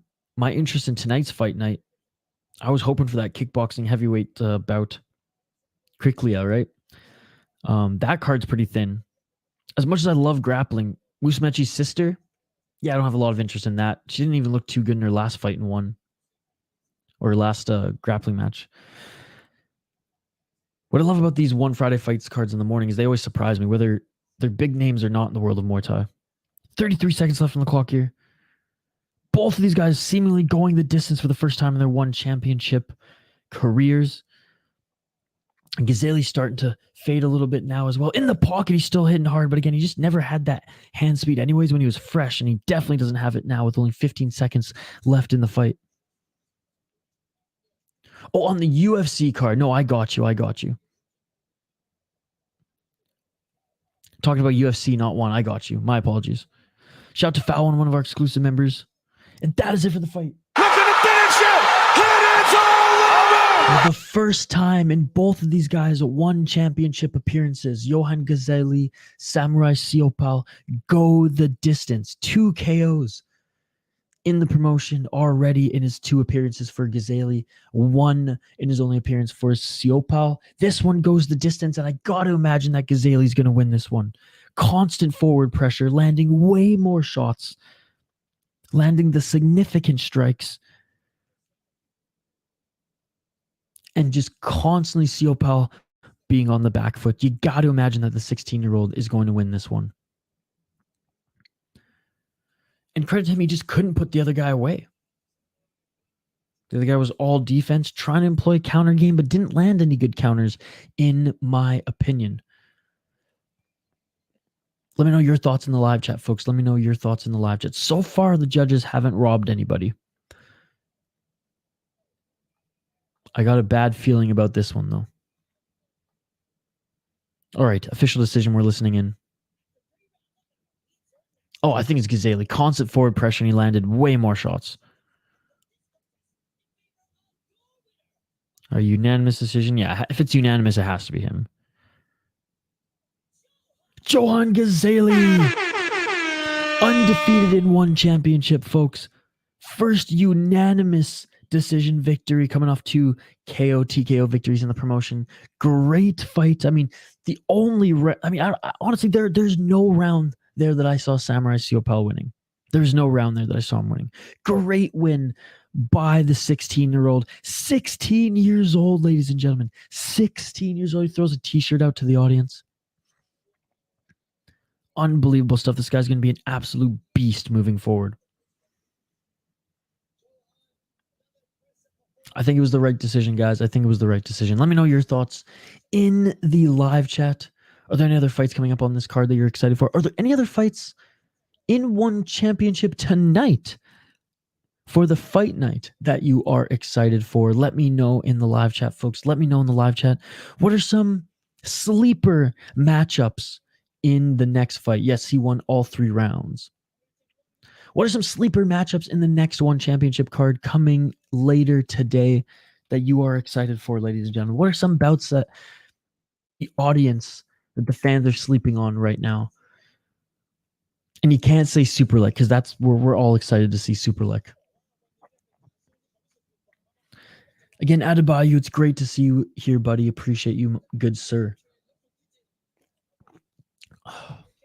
A lot of great fights still left on this card, ladies and gentlemen. And don't worry, I am going to make a phone call to Rush Hour Fight Club, as we already have been going back and forth in each other's live chats throughout this stream. But I'm going to show him some love and some extra support by calling in to his channel as well. Maybe we'll get a couple of his subs to jump over here too. But again, appreciate you guys. Don't forget to keep an eye out for the rest of the day before the 1 championship stream later this evening for some videos that will be dropping on this channel this afternoon. All right, Yodlekpet against Jordan Godtfredsen coming up here next, folks. We will highlight the fighters in just a moment's time. But again, just want to remind you guys to like this video. If you're following along, if you're watching live here, the more live likes we get while we're streaming, the better. And we really appreciate you all who've done so. There's about 10 of you right now watching. Smash that like button if you haven't already, folks.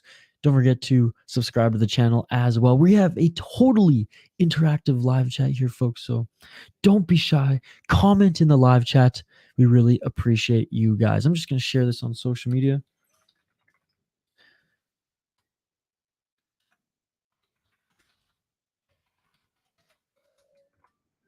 My alarm going off again? It is.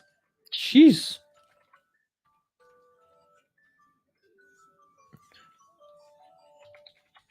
I have one phone that's not active anymore. It's just, I just use it now, like pretty much for listening to music on my runs. And for some reason, I have like multiple alarms right after 9 o'clock. It's only Friday. So give me 1 sec here. I'm going to turn off that alarm as I take a quick break to refill my coffee mug here. as there's a little bit of break in action. And if you haven't already, folks, follow me on Twitter at VI Sports Talk.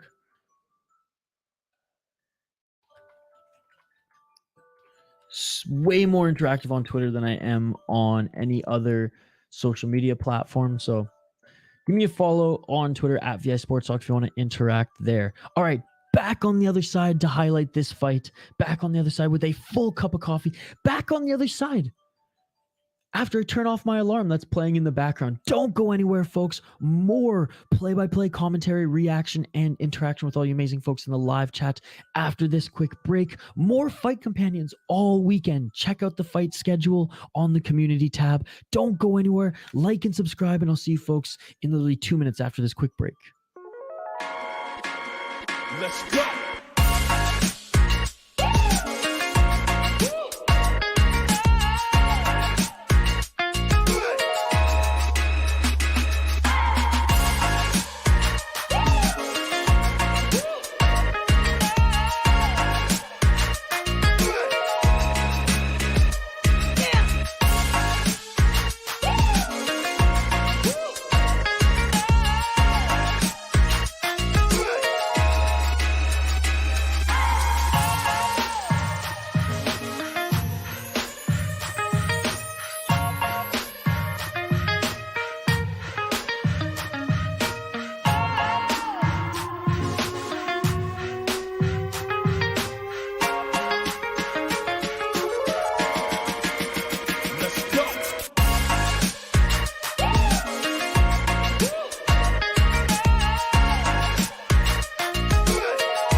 And we are back live here on the City Light Project YouTube channel for yet another live fight companion. One Friday Fights 25. And yes, it may not be a 100% finish rate, as we always are so excited to see. And it's crazy when you start with both the MMA fights ending in finishes, you're like, okay, maybe this could happen. No, there have been some fights that have gone to the decision in Muay Thai, or in the Muay Thai portion of this card, but they've been absolute wars. They've been incredible fights. Folks, it's always an honor every week to be able to hang out with you guys this morning in North America, in the evening for all of you out east to call some of these fights. We do live play-by-play, commentary, reaction, and most importantly, interaction with all you amazing folks in the live chat. We're totally interactive, so hit me up with your comments, vote in the poll question. Let me know what organization, what fight cards you are excited for this weekend. What is up, Jay Herbo? No worries, brother, no worries. It's great to see you. 6 foot tall fighter versus 5'4". I mean, Superlek, he took on that Nabil kid, right? That kid was a skyscraper. Jordan Godtfredsen out of Australia against Yodlekpet, 28 years old, out of Bangkok, Thailand, in front of his home crowd. Interested to see this matchup. And I said the last fight was the featured fight. I think the last fight was, the people's main event. The two youngins, the two teenagers going at it. 16 versus 18 years old. But this is the one that they have billed as the official featured fight. These guys are fighting for a contract.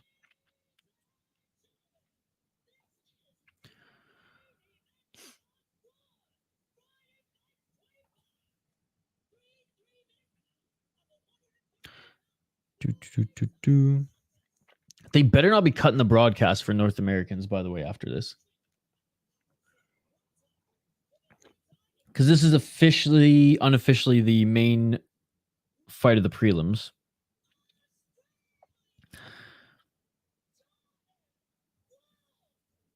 Did they not show the record of Jordan Wolf here? Did I miss it? What's his official record? Sometimes they do that. They just don't show their records.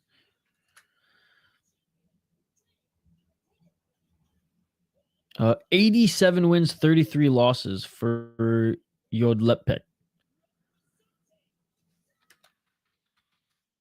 Did anyone see his record? I totally missed it. Fallon, what's the Aussies' record? Let's see. What does he have? See, this is why we need a Muay Thai database. Or at least and it might not be perfect, but at least it gives us an idea. Yeah, look at the height difference. That's crazy.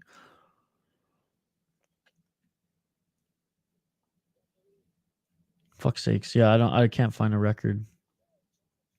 Anyways, regardless, round one, ladies and gentlemen. Let's get it on! I'm going with the Thai fighter. Here. That's my prediction. Lock it in. Let me know yours. It's a crazy prediction given their body types here, but I'm going with who I imagine is the underdog. I'm going with the Thai fighter. Thank you. So I must have they showed it just so quick. I must have blinked and missed it. 33-9. I mean, that's a pretty good record. Dude, he's got the ideal body type for Muay Thai. This Godtfredsen. And he's a scary fucking dude. Those leg kicks and knees are deadly. I mean, he's going to pick Yodlekpet apart on the outside here. Again, I'm riding and dying with the Thais here tonight. I'm going with the underdog. But this is going to be a crazy fight. Those kicks are like whips. And again, 2 minutes on the clock in this first round. Dude, yeah. I don't think I've ever seen Godtfredsen fight before. Oh, nice 1-2 by Godtfredsen. Nice step in right elbow. Yodlekpet, I mean, he's going to have to get into the pocket here. Pick apart the body or use those big overhands. He has been attacking that lead left leg of Godtfredsen, or he's trying anyways. Because if he can take that weapon away, then it'll be hard for Godtfredsen to continue to pick him apart at range, but he's doing a good job there, threatening with the knees, threatening with the high kicks, threatening with the Muay Thai clinch and stepping in with the knee as well. I mean, when you're fighting a guy as big and lanky as Godtfredsen, I mean, it's dangerous in the pocket and outside. Yodlekpet, though, setting the tone here and pressure as he has to, putting Godtfredsen on the back foot. I mean, with a guy, again, that tall, you got to put him on the back foot. Good body shot there by Yodlekpet. This Godtfredsen doesn't even look that small body shape. No, he's a big dude. I mean, his arms are a little small, but that's because his torso and legs are jacked. And there's that overhand left by Yodlekpet. 35 seconds. Oh, a nice right hand by Yodlekpet. Beautiful overhand right, and then followed by a kick to the body. Employing the knees now in the clinches, Godtfredsen. Yodlekpet doing a good job employing his game plan to a T here. 15 seconds left in this first round. Push kick by Godtfredsen. 10 seconds left in the first round.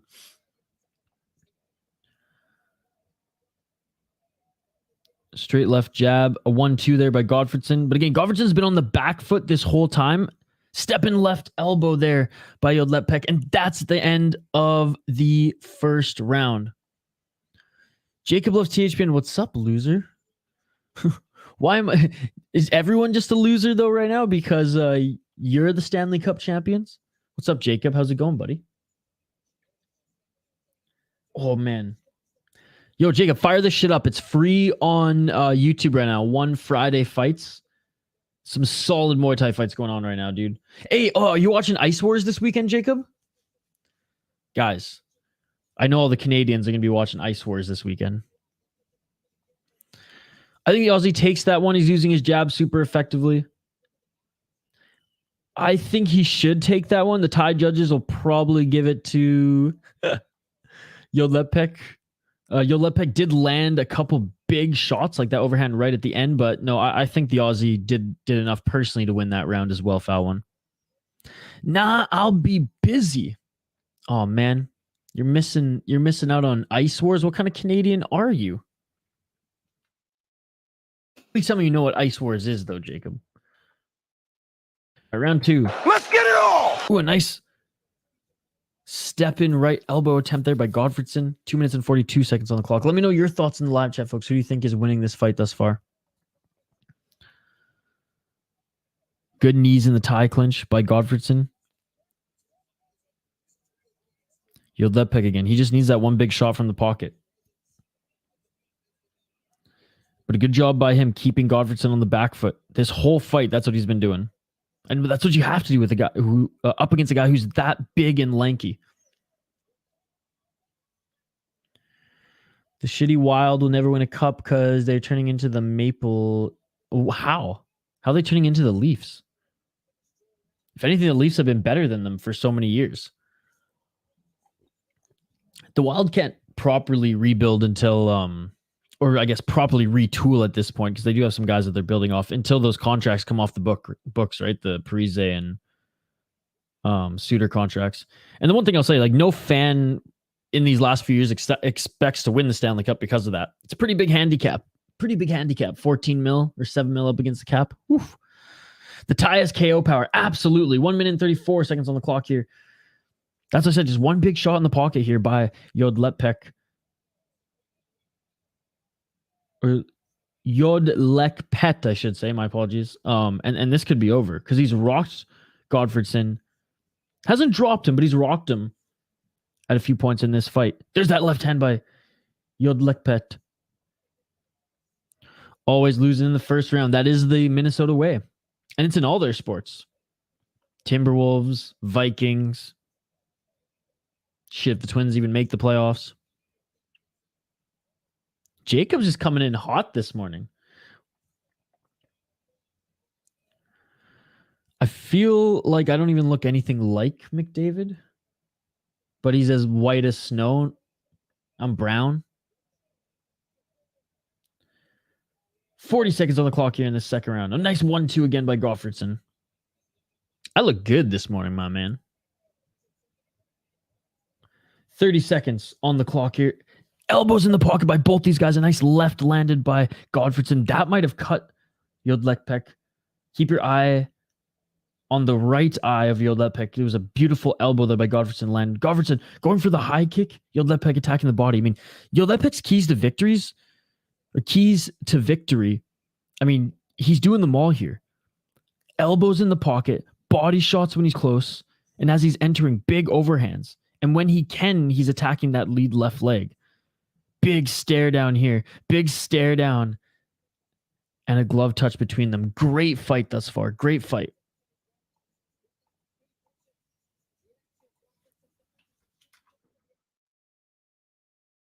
Our third and final round coming up. Jacob didn't want to cut the weight, dude. Jacob didn't want to cut the weight. You scared, bro. You scared.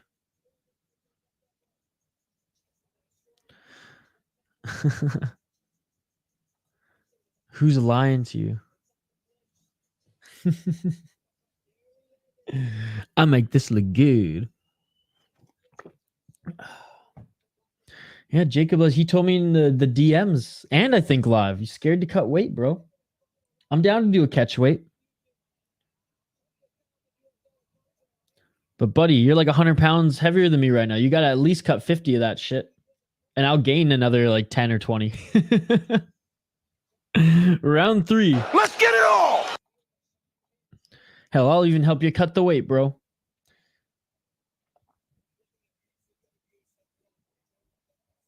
Two minutes and 48 seconds. Nice straight left jab followed by a right by Godtfredsen. A nice 1-2 by Godtfredsen.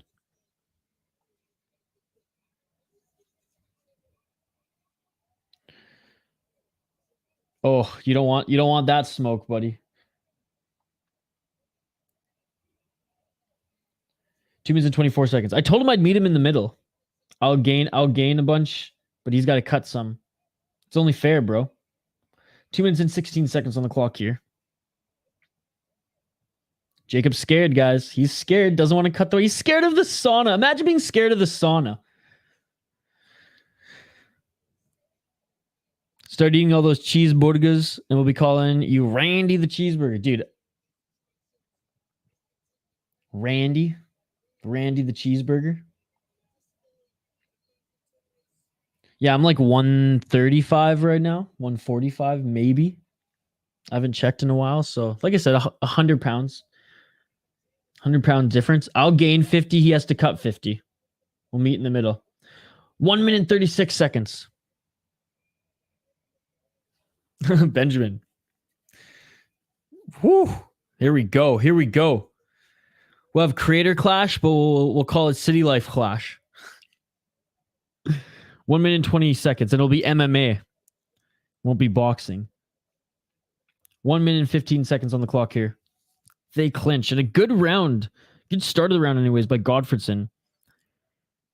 Yodlekpet doing a good job of continuing to move forward and cause Godtfredsen to be on his back foot.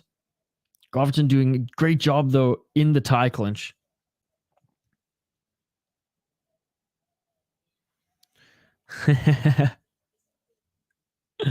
You'd think. Benjamin, hope you like naps. God damn, the trash talk already starting. Let's go, boys. Let's go. How you responding, Jacob? How you responding to that? He said he hopes you like naps because he's gonna sleep you. He ain't never lost 11-0. Pro or amateur? Final 25 seconds of this fight, ladies and gentlemen. Left jab by Godtfredsen. I mean, I don't know. This round has been tough to call. Fallon, where are you at with this fight so far? And I step in. A couple of good elbows here by Godtfredsen. They each land one here. They're each showing damage. Each showing throwing elbows in the pocket here. And that is it for the fight, ladies and gentlemen. Holy crap. Jacob THPN, did you end up going to a Vegas game this season? Do you have tickets for next season? I want to make some breakfast. Looking forward to the Thai robbery here, though. Yeah, I honestly think they're going to give it to the Thai guy, but I think Godtfredsen did enough to win 2 rounds. First 2 rounds, if anything, the third, maybe give it to the Thai guy. I hope you like raps, because I'll be wrapping you up in under 15 seconds. I got the Aussie, but I think recency bias and Thai judges will go to the Thai. I think that this might be one of those. We haven't seen bad judging yet on this card. This one might be one of those. Now, you got to get yourself to one of those, man. You are Jack Eichel's biggest fan. You're the biggest Canadian Vegas fan that I know. I do know my buddy Jeremy at Waconia. He's a big Vegas guy as well. He's always got his Vegas Golden Knights hat. I feel like he's more of a Vegas fan. Or as soon as the Minnesota Wild are like out, he's got his Vegas attire on. I personally think he's more of a Vegas fan than he is a Wild fan. Do you two be friends? All right, split decision.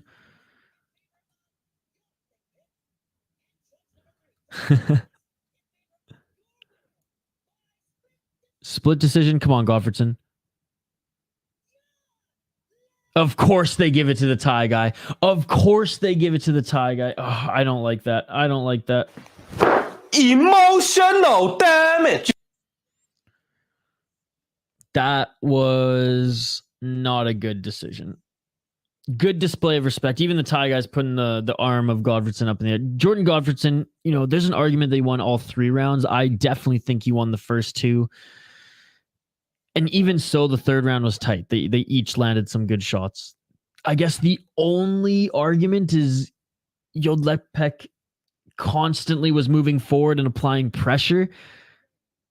I don't know about that one, folks. I don't know about that one. That's the first decision on the card that I don't like personally. I'm even going to tweet about this one. By the way, there's some awesome Muay Thai guys to follow on Twitter, including Jamie. You'll see me tweet a bunch of his stuff. He's just starting a podcast. I'm trying to get him to hire me. Hopefully next season versus the Kraken. Dude, that'll be awesome. That'll be awesome. Yeah, let me know. Let me know leading up to that game. I'll make sure to be watching. Cheering for the Kraken, of course. Undefeated in the streets is Benjamin. What the fuck is that decision? That is Bangkok, Thailand judges, my friend. Washington Capitals GM Brian McClellan confirmed to Mike Vogel that forward Evgeny Kuznetsov requested a trade. Yes. He apparently they almost found a trading partner for him during the trade deadline week, but that fell through. I forget what teams. I think Pittsburgh was in conversations as well, funny enough.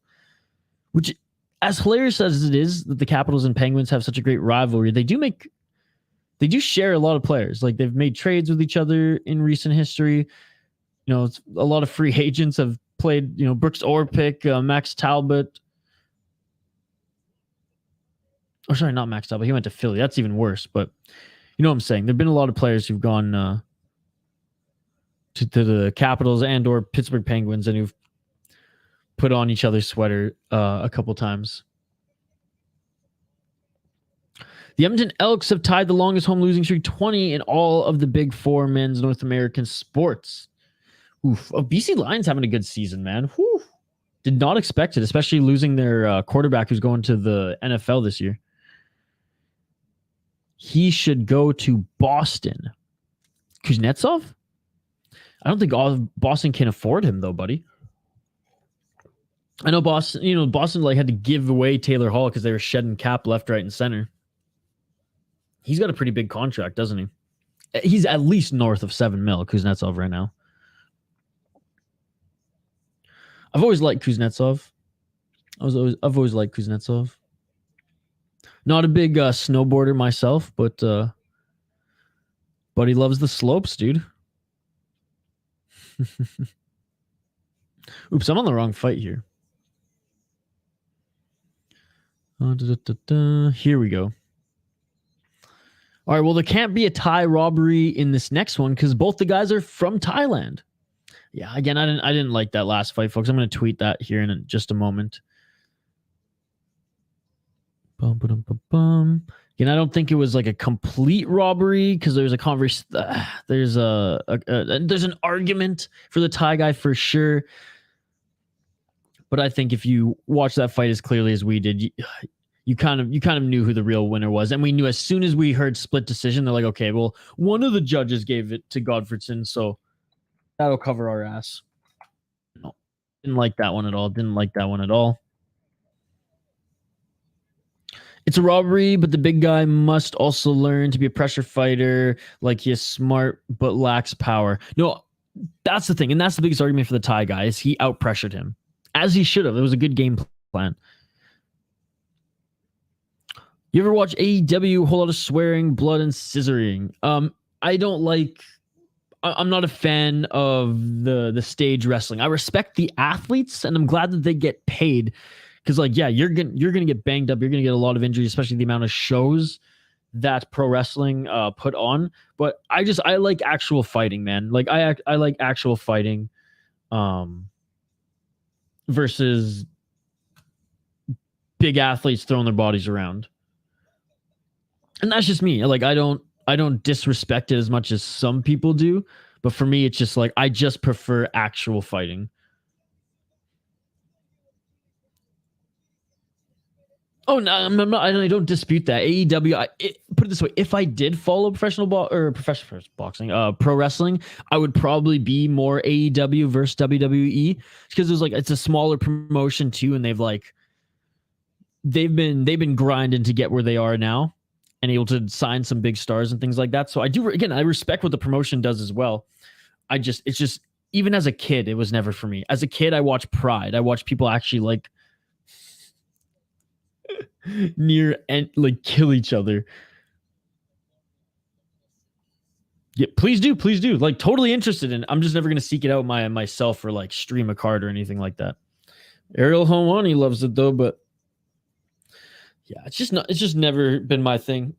And that's why, like, even today's NHL, I love hockey, so I'll never say it's hard for me to watch, but it is very, very annoying how soft the NHL is getting compared to the hockey that I grew up with. Hell, I swear there's some junior hockey leagues that are more tough than the NHL guys these days.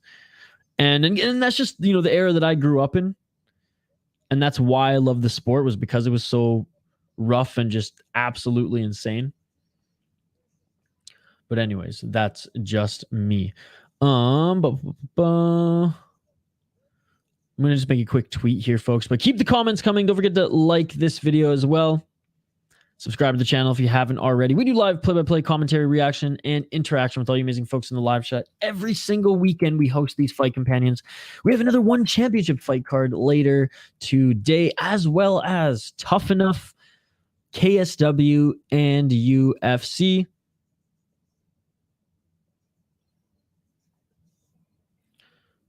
What the heck? What the heck? One of these fighters walking out with a shark mask, shark plushie helmet sort of thing here. Interesting. His nickname must be something to do with the shark in the blue corner here. So is that Chatpichit in the blue corner? I guess we'll find out.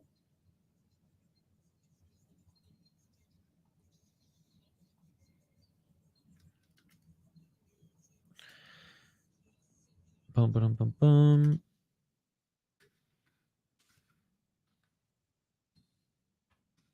I was tweeting, Jordan Godtfredsen won. Thai judges make their first blunder.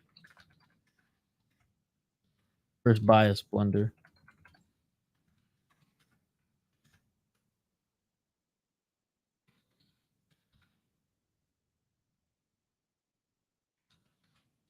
And folks, if you want to follow me on Twitter at VI Sports Talk. I am not on Instagram. Same handle with an underscore on Instagram. I probably won't ever get back to you though, because I never use Instagram. So if you want to link up off air on social media, check me out on Twitter at VI Sports Talk. The baby smoking the ciggy. That's me. My parents had a weird sense of humor.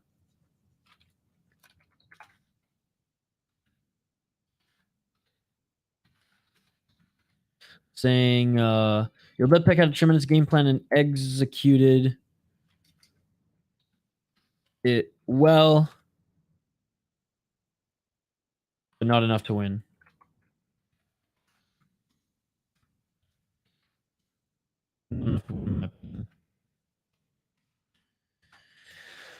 If you want to see more riveting tweets like this,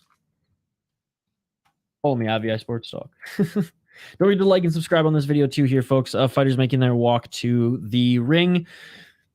And as soon as the tail of the tape gets on screen, we'll quickly highlight the record and I will give my opinion as well. All right, just going to make one more post to share this. And I'll get right back to the live chat here, folks. Again, totally interactive. Hit me up in the live chat and like this video while we're live. The more likes we get while we're live, the better for the channel. YouTube loves that. YouTube loves to help promote that. So if you haven't already, smash that like button. We are trying to get to at least 20 likes on the video before the end of the stream. I'm confident we can do it, folks. I'm confident we can do it.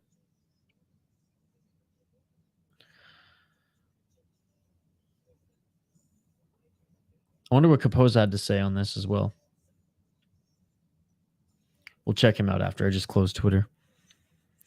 Oh, foul one. Guess who got the decision? Guess who got the decision? Split decision for the Thai guy. I just tweeted out first blunder by the biased Thai fighters. Pretty good fight so far. Absolutely. Gotta love the Muay Thai. And again, the MMA delivered. When at the beginning of the card, when the MMA fights delivered, that's how you know it's going to be a good Friday fights. Early submission, Darce choke second round in the first MMA fight, and then a TKO in the first round in the second MMA fight, and then we've just been all Muay Thai since. All right, so we got Sakolpat, 43 wins, 15 losses for Sakolpat.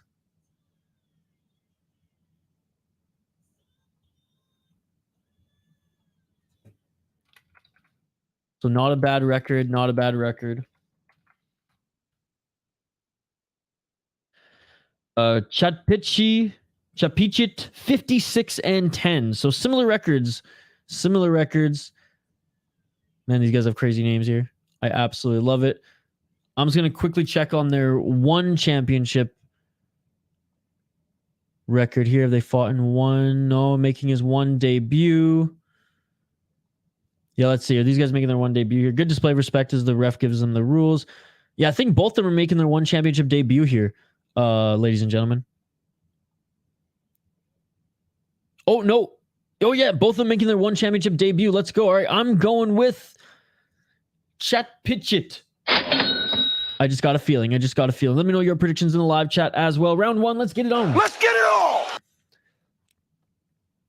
Again, let me know your thoughts on the fights as we go on, ladies and gentlemen. 2 minutes and 45 seconds on the clock if you want to sync up with my stream. Ooh, tried in for the step in left elbow was Chatpichit, but Sakolpat making him pay for that. Blitzing in with a few hooks. 30 seconds into the fight. Nice counter left by Sakolpat as Chatpichit attacked the body. Swinging with the right is Sakolpat. Landing a good left before clinching as well. I haven't seen it yet. I'm sure Jamie's talking about it. I just logged on. You know, I can take a look here. I'll have it ready for the between rounds. 2 minutes on the clock here. But I haven't seen Jamie say anything about it yet. 1 minute and 56 seconds. A nice high kick attempt by Sakolpat. Pressing Chatpichit into the corner here. 1 minute and 45 seconds on the clock. The left hand landed. The right swing and a miss by Sakolpat as he entered. Chatpichit now pushing him up against the ropes in the corner. Ref separates them. Body kick. Chatpichit, but then Sakolpat makes him pay by walking in and punishing him.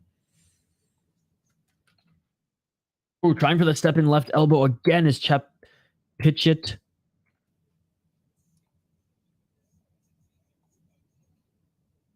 Ref separates them.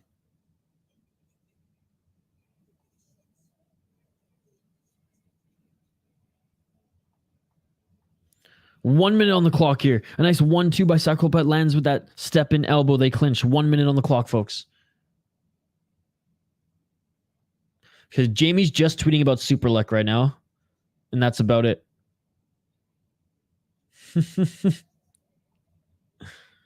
45 seconds on the clock here.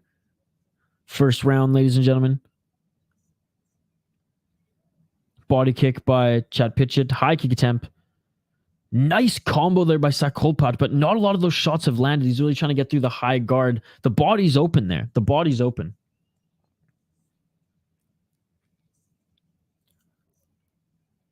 Knees to the legs by both these guys in the clinch. Ref separates them. 20 seconds left in the first round. Body shot there by Sakolpat. Sakolpat walking with a step uppercut. Step in uppercut. Tried to land a right as well. Knee to the body in the clinch. Final seconds of this first round. And that's it for the first round. Honestly, I'm giving that first round to Sakolpat. Sakolpat, Chatpichit. Both of them making their one championship debut. Just landing the better shots there. A lot of swinging and missing for Chatpichit right now. And I think also in the clinch, Sakolpat is getting the better of Chatpichit. Let me know your thoughts in the live chat, folks. Let me know your thoughts on this one as we get to the second round. And again, Jamie, no one's really tweeted about the robbery in the last fight. Jamie's just tweeting about Superlek, which, hey, fair enough. Swoon away, Jamie. It's Superlek fight day. Let's go. That shit beautiful than a motherfucker. All right, second round here is about to begin, ladies and gentlemen. Close first round. I'm giving it to Sakolpat. Better pressure, better shots. Better strikes landed in the clinch. A lot of swinging and missing for Chatpichit. He's been active. Just hasn't been landing. All right, round two. Let's get it all. Again, don't forget to like and subscribe. Play-by-play commentary, reaction, and interaction. Let's get it on. High kick attempt there by Sakolpat. Left hand there by Sakolpat. Right uppercut. Ooh, a nice left hand or left hook there by Chatpichit. A 1-2 and a knee by Sakolpat. Great combo there. Sakolpat with a exit left elbow from the clinch there. Sakolpat just way more of the dominant fighter here. Way more of the dominant fighter, doing more damage, landing the better shots. Nice straight left jab there by Chatpichit. Body shot here and a knee to the body by Sakolpat. 1-2 combos. Chatpichit really wants to land that right elbow. 2 minutes and 18 seconds on the clock here.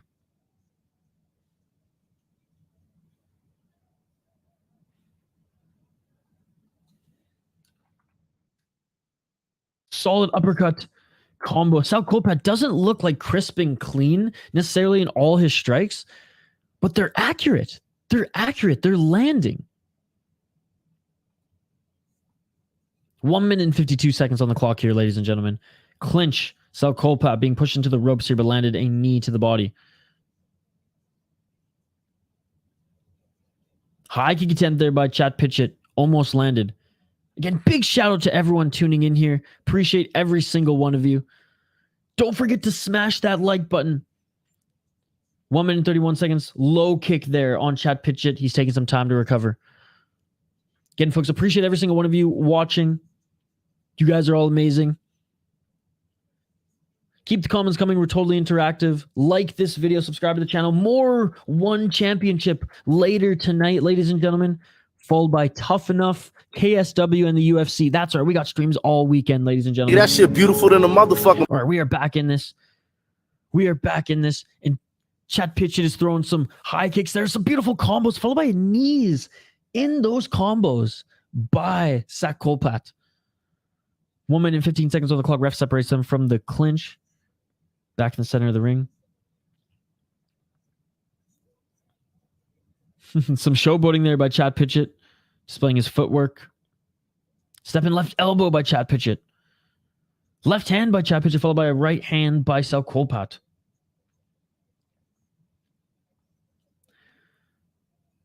Oh, a nice right hand by Chatpichit on the back foot. Chatpichit is wearing some damage around his right eye, but he's landing some good shots here at the end of this second round.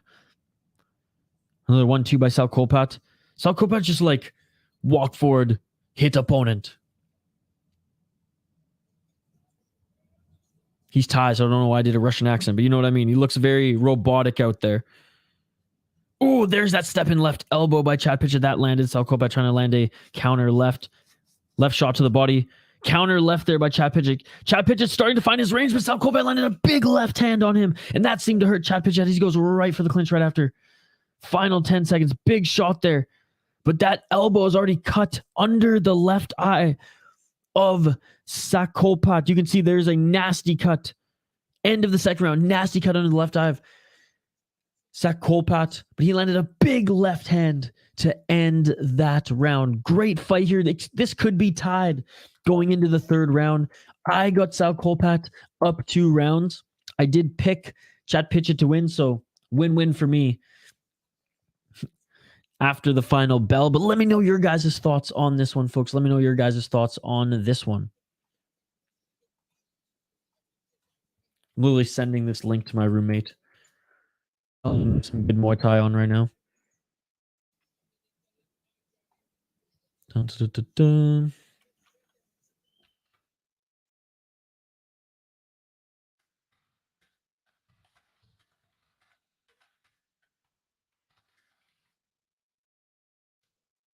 All right, third and final round about to begin.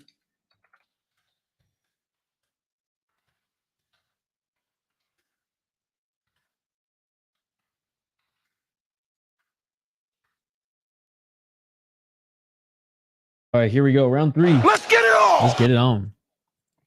Let me know who you think is winning this fight, ladies and gentlemen. It is close, but I got it for Sakolpat. Both of the rounds, despite him wearing a ton of damage under the left eye. Going in for to finish things early here, Sakolpat blitzing in with some big hooks. They're clinched right now. Both of them landing some big knees in the clinch. Ref separates them. Against Sakolpat with a nasty cut under his left eye. High kick attempt by Chatpichit. Blitzing in again is Sakolpat. A right, left, and a knee to the body by Sakolpat. He's been employing that combo throughout this entire fight. Each of them throwing a step-in elbow. Another right step-in elbow by Chatpichit. And that one seemed to land on the mark again. Chatpichit really coming back in this fight strong here. End of the second round and this third. Sakolpat just doesn't have as nasty elbows as Chatpichit. And Chatpichit is landing those elbows in the clinch now and really taking it to Sakolpat, cutting him up here, damaging him big time. There's a counter left, and just when I say that counter left elbow there by Sakolpat in the clinch, deadly clinch fighting here, folks. Incredible stuff, very high level, and you can see it in this third round. Who wants it more? Who wants it more? 1 minute and 32 seconds, in my opinion, to determine a winner of this fight. Oh, another step in right elbow by Chatpichit. And Sakolpat tried to do the same thing there, mirror him. 1 minute and 19 seconds on the clock. Body shot there by Sakolpat, followed by a right hand. And a left, catching the leg in a left hand. Chatpichit goes to the ground. Not a count, though, as he did catch the leg kick and punch him, so he did lose balance. Those elbows from Chatpichit in the pocket are doing damage, though. 55 seconds left on the clock here. 55 seconds left in this third and final round. High kick attempt by Chatpichit. Blitzing into Sakolpat, didn't land any shots as he enters the clinch. Good job by the ref for separating. This ref has been good. This ref's been good. Come on, get off each other, guys. You know, the ref literally prizes guys off each other. Oh, good knee to the body there by Chatpichit. Sakolpat with a body shot, left hand. Each of them landed right. Body shot by Sakolpat. 25 seconds left. Pressing him into the corner here. And a reversal by Chatpichit. Chatpichit now. Looks like there might have been a clash of heads there. They clinch up. 15 seconds left on the clock here. Let's see if we can get a final fury of shots. 10 seconds. Checking of the kick. Sakolpat. Can either of them land one last shot? Sakolpat with a nice left uppercut. Right elbow by Chatpichit. And that is it, ladies and gentlemen. They both put their hands up in the air. What a war. So close. Almost too close to call. in my opinion. I had the first 2 rounds going to Sakolpat. Definitely the first round going to Sakolpat, but the second round could have gone to Chatpichit. And you know what? Chatpichit could have done enough in this third and final round to win. So let me know your thoughts. I don't think it's a robbery either way. I mean, they're both ties, so there you go. There you go. Very, very technical, very, very good fight. I think those elbows might have done enough. As soon as Chatpichit was able to employ those, but halfway through the second round, he was doing so much damage with them. Let me know your thoughts in the live chat. Let me know your thoughts on who you think is won this fight, ladies and gentlemen. I need your help determining this one. Too close to call. First round, Sakolpat. I do think he got the second round as well, but it very well could have gone to Chatpichit. That third round, I'm leaning towards Chatpichit, to be honest, with all those elbows.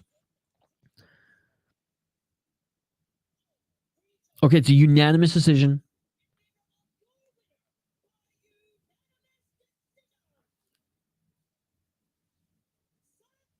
Sakolpat wins unanimous decision.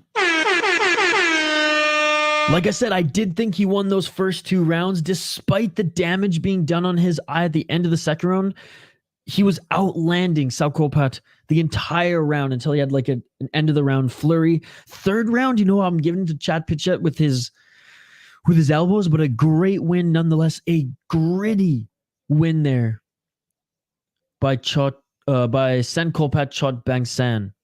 What do you guys think? Let me know in the live chat. What are your thoughts? Do you think Chatpichit did enough to win that one? Love to hear your opinions as well.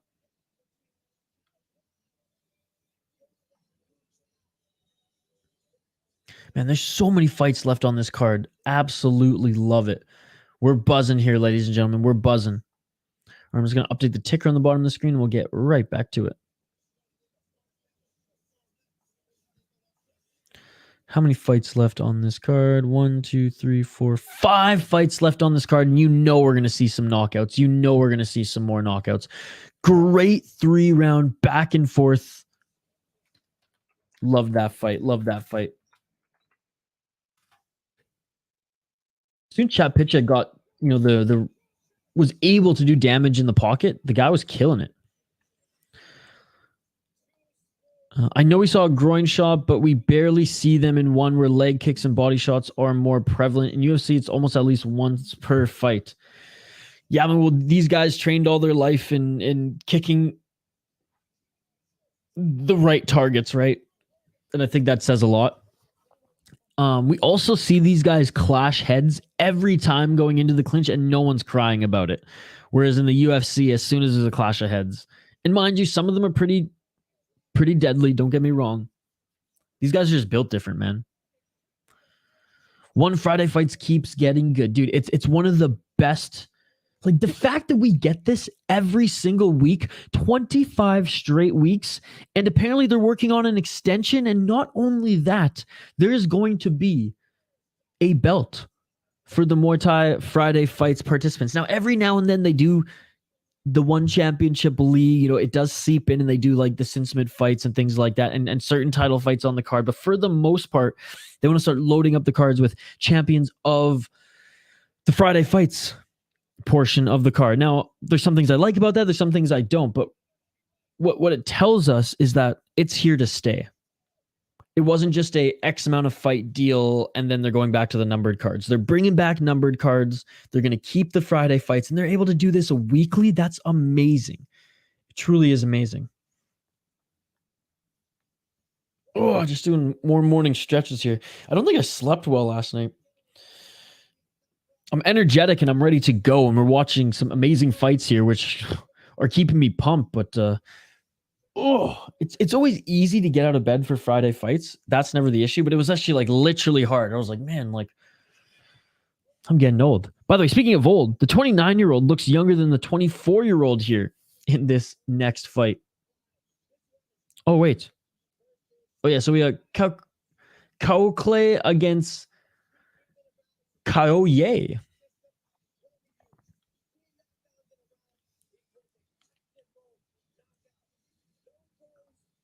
All right, we will have the fighters as soon as they make their entrance into the ring and we get the tail of the tape here. But any opening thoughts? Any of you guys familiar with either of these two fighters here? Let's go to the One Championship website and See if we can find some more info.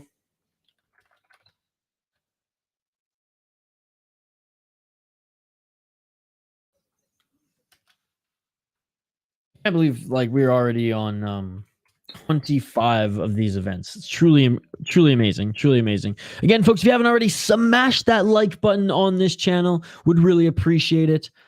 Comment in the live chat as well. We are totally interactive. Opening thoughts is that is a rough 24. I mean, cigarettes and Muay Thai your whole life, ladies and gentlemen. Cigarettes and Muay Thai. It's going to age you. It's going to age you.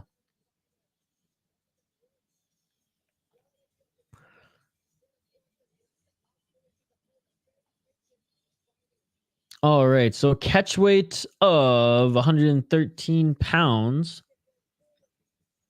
The One Friday Fight site is not even caught up yet.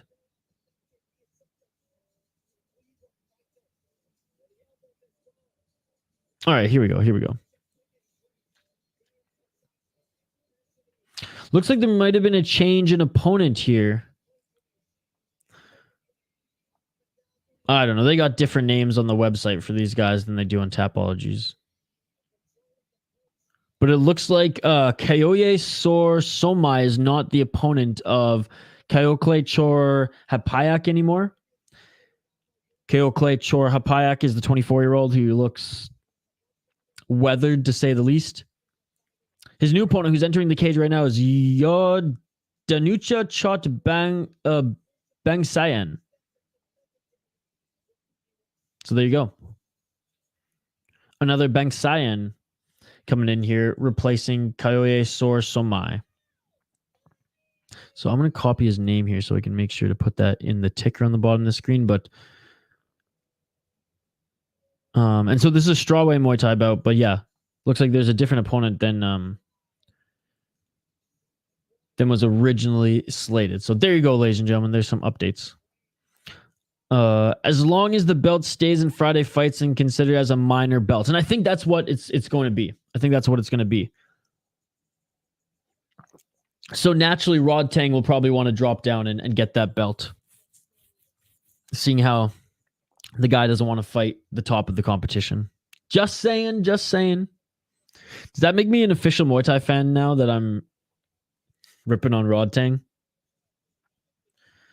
Phone, I'm still here, just busy. Got my daughter's birthday. Tonight she's 6. Well, a special happy birthday to Phony Turkerson's daughter. That's awesome. No, I appreciate you still listening, still hanging out here while you're getting stuff ready for your daughter's birthday. Again, congratulations. That's awesome. Big happy birthday to her, and hope it's a great day, Phony, for you and your family. Love life, right, Phony Turkerson? Love freaking life, my dude. That's amazing. All right. So again, the fighters are making their way into the ring. And I'm just going to update the ticker on the bottom of the screen here, folks. Again, let me know your predictions for this one. Let me know your predictions for this one. I will give my predictions right after I hear the official records from both of these guys.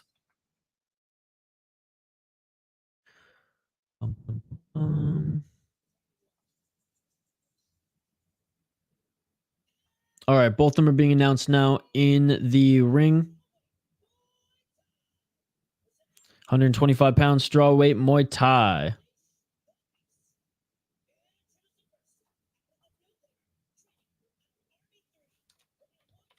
All right, Muay Thai record of 62 wins, 18 losses for Yodduangjai, training out of Thailand.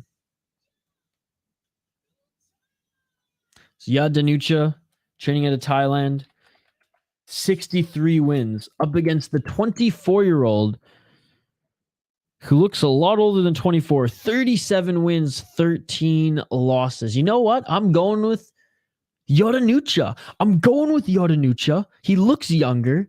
He's way older, but he looks younger. 63 wins. You got to go with him. Locking it in. All right, round one coming up here, folks.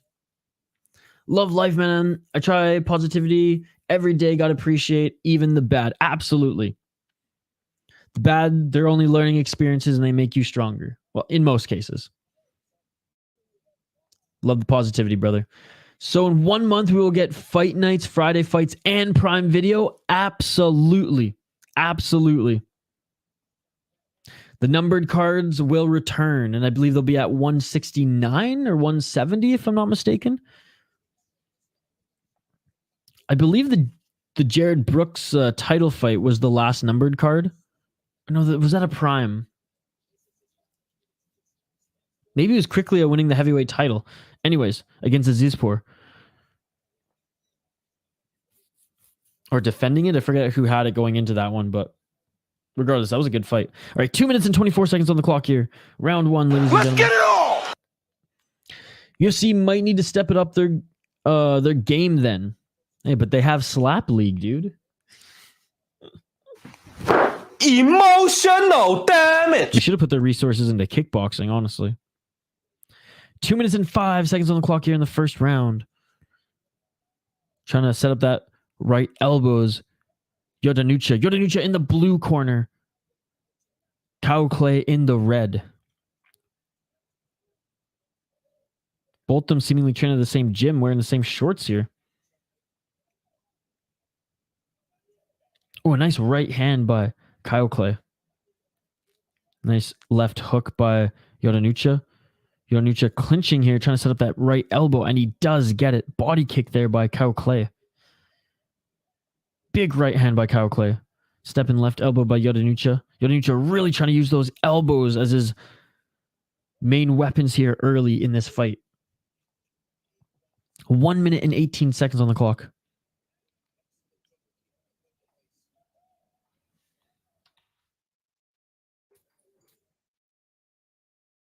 Right elbow here by Yodduangjai.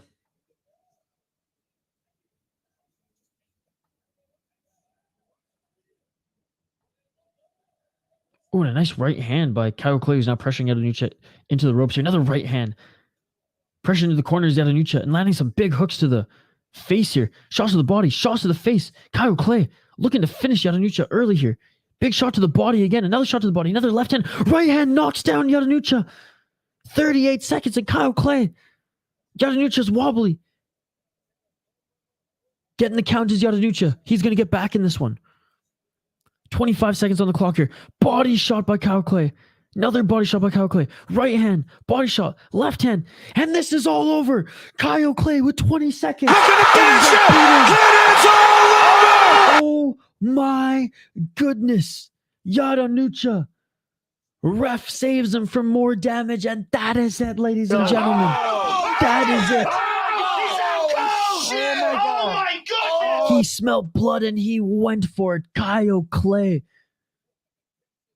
What an aggressive fighter. Look at some of these replays. Body shot. And even if some of the hooks didn't get through, landed two to the body, found his opening, dropped him with that right. Yodduangjai getting back up to his feet and was able to withstand the count, but then just had nothing left for Kaoklai. Huge power by Kaoklai at 125. What a great fight. What a great fight. 24 years of age, ladies and gentlemen. 24 going on 35 by the looks of it. Cigarettes and Muay Thai, ladies and gentlemen. Cigarettes and Muay Thai. What a great win.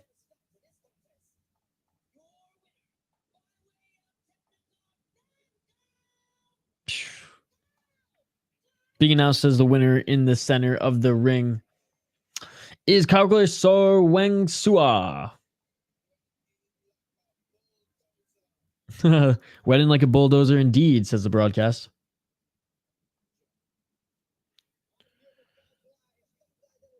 I love this translator, by the way, in One Championship. He brings just as much energy as that Portuguese and Spanish translator in the UFC. Really reflects the passion of the guys. And even if the guys aren't passionate, he'll even just bring the passion for the crowd. Like, listen, yeah, just listen to this guy. He's an absolute beauty. I do like the Russian translator better because she's gorgeous, but This guy gets points for being just gets general, fan points for being high energy and actually getting the fighters pumped and getting the audience pumped upon translating for them. Bro, won't be surprised if you become fluent in Thai if you keep watching Friday fights, right? And he's getting the bonus 300 baht, ladies and gentlemen. Let's go. Let's go. Cha-ching. Yeah, not a lot of bonuses being thrown out here today, but see, there we go. There's the translator. I love. Let's go, baby. Love it. Love it.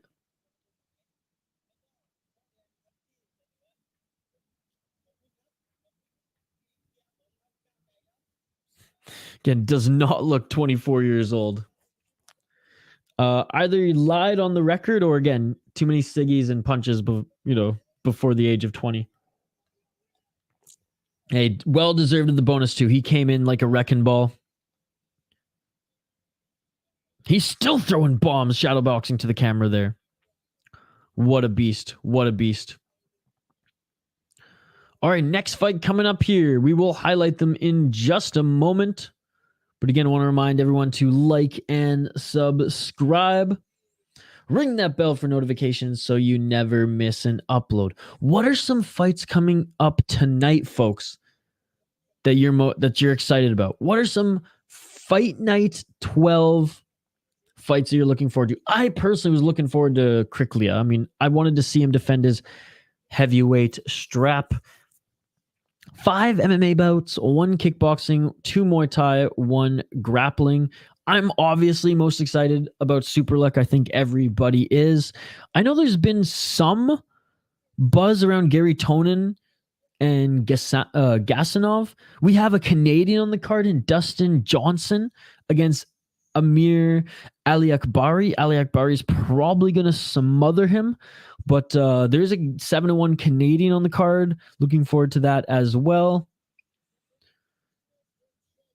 Aaron Canarte is undefeated at 10-0, and he's going up against another undefeated fighter out of Russia who's 9-0 in Akbar Abudlayev. So we got Aaron Canarte against Akbar Abuldayev. Canarte 10-0, Akbar 9-0. And a kickboxing Muay Thai fight to open up the card. Like, I do think it will be an entertaining card. I really do. I just don't think there's enough buzz around it to get as much North American interest as we've seen on some of these past one cards. Let me know your thoughts in the live chat, though, folks. Let me know your thoughts in the live chat. I want to hear what fight card you're most excited to watch this weekend, but also what fight you are most excited to watch tonight for one Fight Night 12. There's a little break in action here, so should I give Rush Hour Fight Club a call?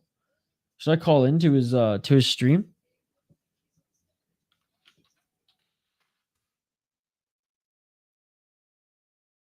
Oh my god, how many alarms do I have? Give me 1 sec, ladies and gentlemen. I'll be right back. Let's go.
Let's go.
Let's go.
Let's go.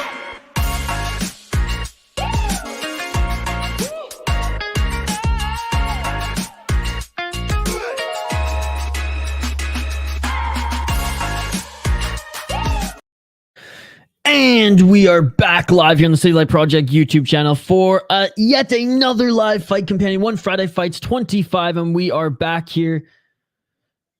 Yodduangjai, 94 professional wins. Unbelievable stuff there.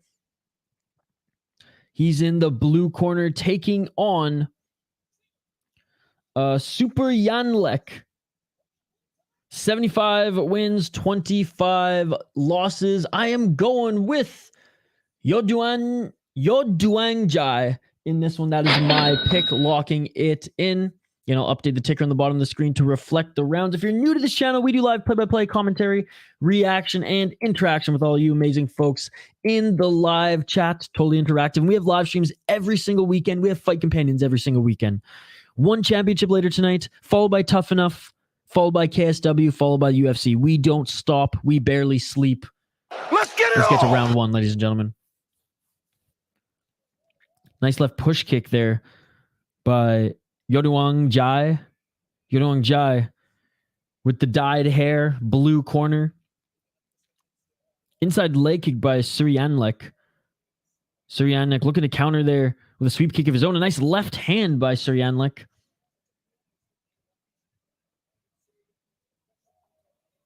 Suriyanlek being a pressure fighter. And Suriyanlek already with that pressure. And Yodduangjai falling to the ground, slipping. A nice right hand by Suriyanlek. Another right hand by Suriyanlek, and he drops Yodduangjai. Suriyanlek drops Yodduangjai. He gets the count. He seems to be okay.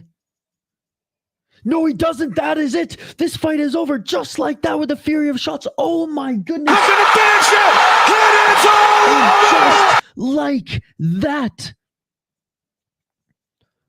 I personally am not, but I got a few friends who are pretty involved in it. Oh my God, ladies and gentlemen. Oh my goodness. Suriyanlek makes it look easy. Let's take a look at the replay here. Oh my goodness. Right hand just straight drops him. Straight right hand drops him. Another right hand makes him fall backwards. Two big shots that sent him flying. Oh my goodness. He is the real deal. Suriyanlek, poor Yenying. My God, he is good. So much power in those mitts, guys. 26 years of age. Wow. Making his debut with one championship. Made a statement in that one. Likely going to get a bonus, I believe.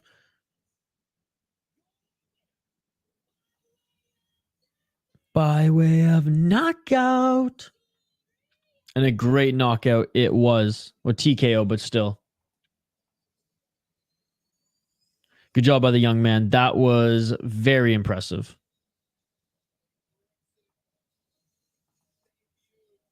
Yeah, debut here at Lumpinee. My goodness. My goodness.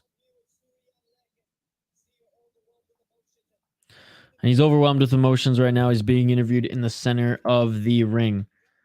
We went on a little streak there, decisions, and we are right back to the first round KOs. One Friday fights. Gotta love Muay Thai, ladies and gentlemen. Gotta love Muay Thai.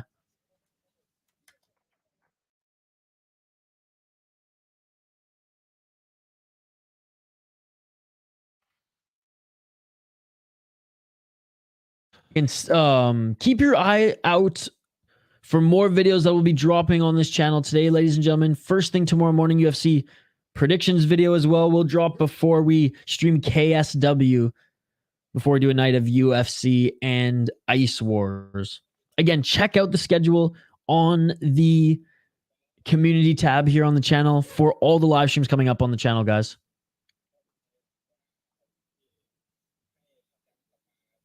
And again, let me know what you want to talk about in the world of mixed martial arts. If you're just a casual one championship fan, if you're just dropping by to say what's up to me on the stream, if you have any topics you want to talk about, I mean, there's a lot of news in the world of MMA. Walt Harris pulled from the UFC card due to USADA violations. We have Jamal Hill disclosing on his YouTube channel that he injured his Achilles and he's going to be vacating the light heavyweight title. Nothing official from the UFC yet on that.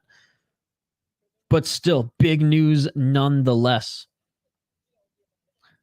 Let me know if you want to dive into any of those topics live on the channel. I'm sure, whoops. If one keeps pushing to the keeps on pushing to the west, I am sure they can compete with other promotions. I think that a lot of MMA fans right now, not even just Muay Thai and kickboxing fans, MMA fans, will say confidently that one championship is their second favorite promotion. And some might even say that it's more entertaining. I truly believe that. So I do think it has solidified itself as the number two. And he got the 50,000 bucks. And he got the 50,000 bucks. Let's fucking go. Let's go. So happy for this young man. Already emotional. Look at this. He looks like a fighter too, missing a tooth. Love it. Absolutely love it. You know, once one championship has regular shows in the United States, like let's say 4 a year, dude, their growth is going to be insane. More than it is right now. I mean, but this Amazon Prime deal has been huge. I mean, casual just sports fans, not even fight fans, sports fans and friends of mine, I've told them, I've said, like, you can find this on Amazon, and a lot of them have started to watch it, especially knowing that Demetrius Johnson is part of one championship.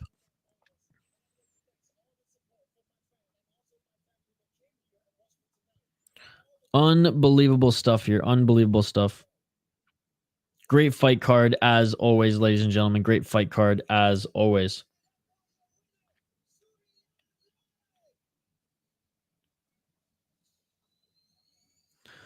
All right, we got Mr. Bruce Lee coming up next. Yeah, we do. Songchana Tor Bruce Lee against Watcharaphon Singmawynn. And again, my apologies if I butcher any of these names, guys. I'm getting better at the Thai names. But Benjamin still has to correct me from time to time. Oh, what a fight. What a fight. Listen, man, what if one championship does a special match? First round kickboxing, second round Muay Thai, third round grappling, then fourth round MMA. How sick will that be? I mean, in that order, it is smarter. You'd have to do the MMA last because of the risk of stand-up fighters being able to be just out-wrestled. I mean, that would be crazy. That would be crazy. I think the Thai fans would call that gimmicky as hell.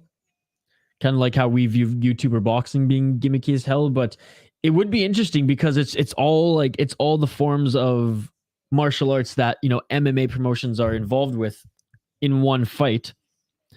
I don't know if it could go on like a record as being a professional win or loss, but as far as it being an exhibition, it'd be a fun one. And, the stand-up fighter would try to finish it in the first or second round in the Muay Thai or kickboxing round. I guess the only thing that that you couldn't do is you couldn't wear kickboxing gloves. So you'd have to go from you have to start kickboxing with no elbows, I guess. Second round Muay Thai allowing elbows. Then, because you just couldn't change the gloves, right? So you'd have to keep those MMA gloves on. And then you have to do grappling with MMA gloves as well, because I can't imagine you'd take the gloves off, mid-round. But if you kept those gloves on the whole time, sure. I'm here for it.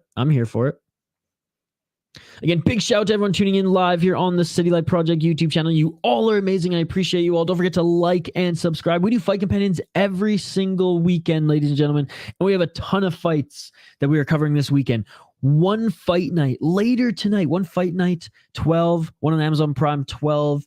We have Tough Enough after that to bring us home into the wee hours of the morning. We got KSW, which is one of my favorite promotions. KSW Saturday morning, then UFC and Ice Wars to cap off the night. All right, I'm going to update the ticker on the bottom of the screen and we'll get back to it. Catch weight of 128 pounds for this next one, ladies and gentlemen. And again, there's a lot of news going around in the world of mixed martial arts. Maybe a very light UFC card this weekend, but that does not mean that there's not a lot of UFC and MMA news. We talked about last night possible grappling opponents for Georges St-Pierre for the December Fight Pass Invitational 6 card. We talked about Tyson Fury, Francis Ngannou. We just learned that Jamal Hill is going to vacate the light heavyweight title due to him being put on the shelf now, nursing an Achilles injury. Does that make Jan Blachowicz, Alex Pereira, does that make their fight a title fight for the interim belt? And then Yuri fights the winner? And then, assuming Yuri still has the belt by the time Jamal Hill is ready to come back, they fight. It's very interesting, but that broke last night. Jamal Hill posted that on his YouTube channel. Walt Harris, again, that's a big news topic that I feel like is being overlooked, being removed from the UFC card this weekend due to USADA violations. Shachi posted big news soon. Wonder what that will be. Well, I know we haven't heard any word on the openweight Muay Thai Grand Prix, so hopefully we're going to hear a little bit on that soon. By the way, how many UFC events are there in 1 month? By the way, I thought it's only 2. Sometimes there's 2, sometimes there's every week, sometimes there's 4. Basically, they have to fill a quota for ESPN now. So they have really, really good fight night cards every now and then. They'll have a really bad fight night cards every now and then because, for example, I think there's 3 or 4 fights on this card where both of the fighters are on losing streaks. Not a lot of buzz, just kind of, they have a big roster. They have a quota to fill as far as ESPN shows that they have to put on. And yeah, the roster is big enough now that they have so many fighters that they can fill those fight cards with. So sometimes it's 2 in slower months, but for the most part, it's 4. It's every weekend. It's weird when we miss a weekend now. That is the thing. The fickle UFC fan. Pissed off a weekend where there's no UFC. Pissed when there's a weekend of a shitty card. Can't please everybody. All right, fighters are making their way to the ring. Let's take a look at Bruce Lee here. Let's see if there's any info of him on Tapology. Okay, last fought in one Friday Fights 5 where he lost to Singmawynn.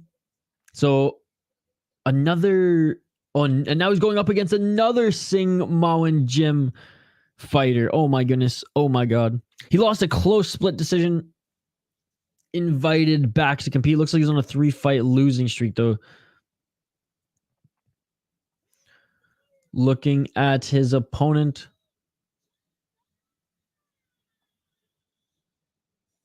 Tiny picture.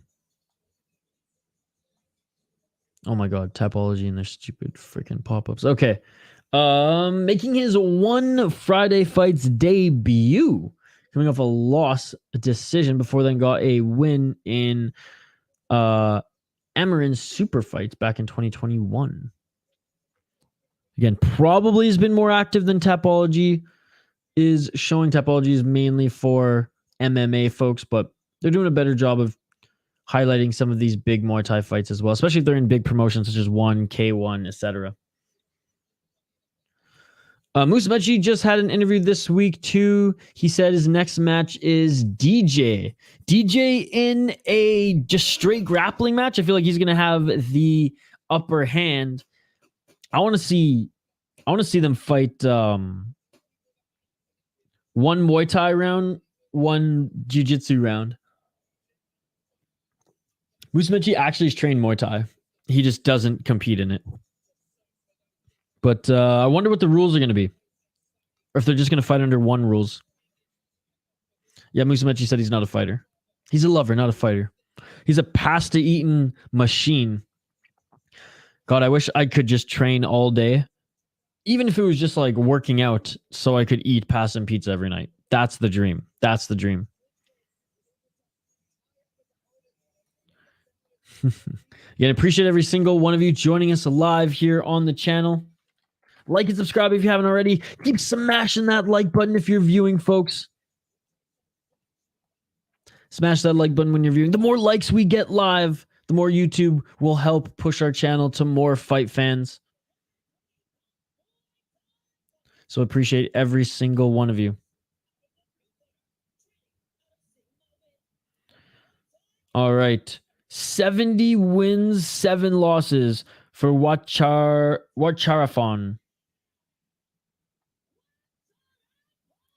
Watcharaphon, again, very good record on his resume. 15 likes on the channel. That is amazing, guys, are on this video. Come on, we're trying to get to 20. We're trying to get to 20. 49 wins, 21 losses for Songchana. I'm going with the lanky BruceLee. I don't care if his record's not as good, ladies and gentlemen. I'm going with Songchana. Split decision his last fight. It was close. He wants to avenge that here. 16 likes. That is amazing. Come on, guys. Smash that like button. I know we can get to 20. I know we can get to 20. Appreciate you guys. Thank you so much. Keep smashing that like button. If you're new to the channel, we do live play-by-play commentary, reaction, and interaction with all you amazing folks in the live chat. Totally interactive, so don't be shy to comment. All right, round one. Let's get to this fight. Outside low kick that was quickly checked by Songchana. Musamechi fights DJ. I'm confident he will just butt scooch till the end. So I think it's just going to be a grappling match. 2 minutes and 40 seconds on the clock if you want to sync up with my stream. Outside low kick by Songchana. Ooh, a nice body shot there by Watcharaphon. Watcharaphon's landing the better combos here. I think I made the wrong pick, ladies and gentlemen. Songchana with the inside low kick. Songchana a little bit taller and definitely has a reach advantage on Watcharaphon. Watcharaphon seems to have the more power in those strikes. 2 minutes and 15 seconds on the clock here. Ooh, a nice combo there by Songchana with a good shot to the body, but Watcharaphon's landing some good shots too. They're just brawling here in the pocket now. They clinch. Ref brings him back to the center of the ring. Good body kick there by Songchana. Songchana in the blue corner, black trunks, red corner, black trunks, ladies and gentlemen. Watcharaphon, blue corner, red trunks. Again, keep the comments coming. It's a comment-driven live stream. 1 minute 42 seconds. They exchanged some high kicks there, both blocked.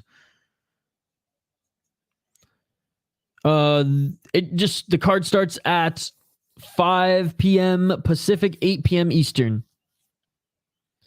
There aren't really any prelims. They're just going to take a break halfway through sort of thing, kind of like what Ryzen does. But it's just a straight shoot card, my man. A couple good shots there by Songchana. They're pressuring Watcharaphon up against the ropes for a skinny boy. He's applying good pressure here, and his straight left jab's getting through the guard. 1 minute and 10 seconds here. High kick attempt does not land.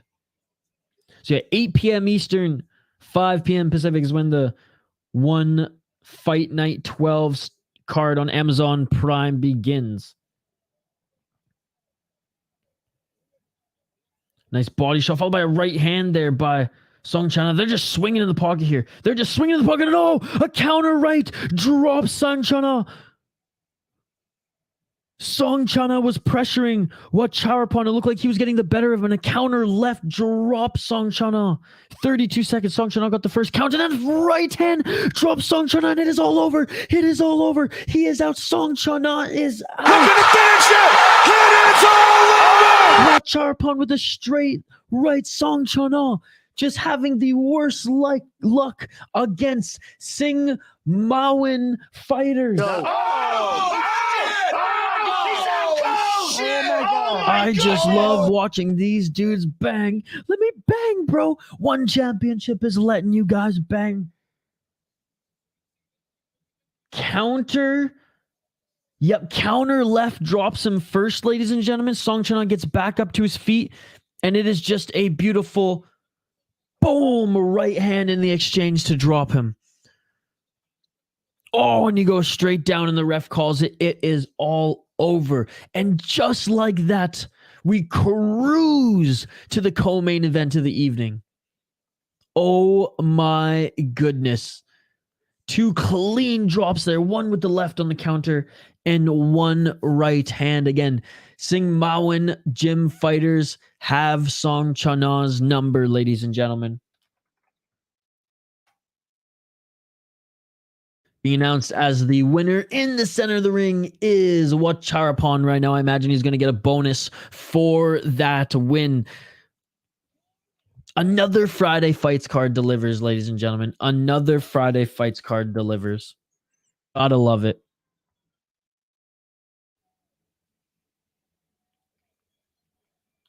Gotta love it.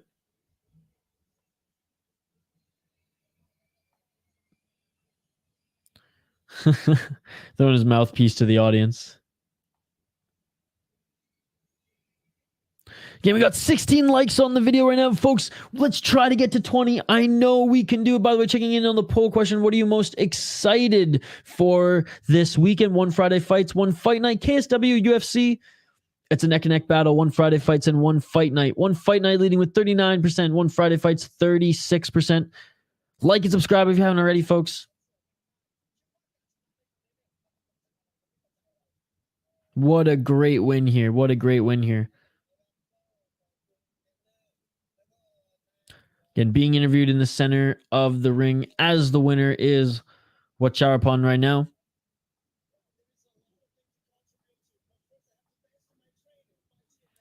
He's just thanking his gym and trainers right now.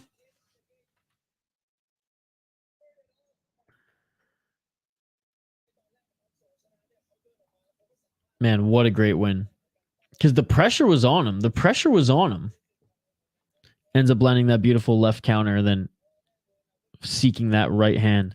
DJ be the GOAT fighting the Muay Thai King Rod Tang and winning now arguably the BJJ GOAT Musa Mechi. I mean, it does look good taking out Rod Tang and mostly not only surviving that first Muay Thai round, but actually looking really good as well, did DJ. Getting the 300,000 baht by Shotri. Getting the bonus is the young man Watcharaphon. Good job for him. Good job for him. But JC, that is a good point, especially in this promotion. You know, doing a Muay Thai mixed rule bout and ended up beating him. Now, if it was all Muay Thai, that would be way more impressive because I imagine this one is going to be just a BJJ match. So, but good point nonetheless. Good point nonetheless. A great win, and the bonuses are well deserved tonight. The bonuses are well deserved. Great performances by those getting them. Great performance, ladies and gentlemen, by pretty much everyone. There hasn't really been a dull fight. And again, when the fight starts with 2 finishes in MMA, you know it's going to be a good card. When the MMA fights don't kill the buzz right in the beginning of the card, that's how you know it's going to be a good card. And that's exactly what's going on here tonight. Or this morning, I should say. 2 more fights left on this card. Co-main event of the evening is next, ladies and gentlemen. I will update the ticker on the bottom of the screen and the graphic on screen here. Then we'll highlight the fighters here in just a moment. Sorry, 50,000 baht bonus. I don't know why I said 300. 50,000 baht bonus. My apologies. Oh my goodness. Tapology. It's not me. This is not my computer tripping, by the way. Tapology. And credit to them. Credit to them. I've found a way to continue to show their pop-up ads, even with ad blocker installed. They got to make their money. I respect that.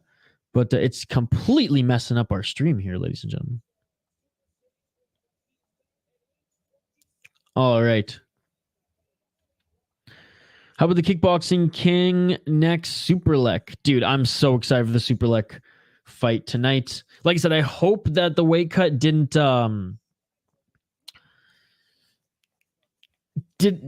compromise him too much. I do expect him to win this fight. It's going to be a tough one. It's not like he's fighting somebody on short notice who's filling in for Rodtang, who's been ducking him like on one of the recent cards, but I'm excited for Superlek. I do think tonight that there are some sleeper fights. There's a couple guys undefeated fighting each other. There should be some good fights. I mean, the one fight nights always deliver. However, there's just nothing. There's not a lot of big name value on this card. I was so looking forward to the kickboxing heavyweight championship fight. Obviously, Kriklia being the heavyweight champion, and that one had to be canceled.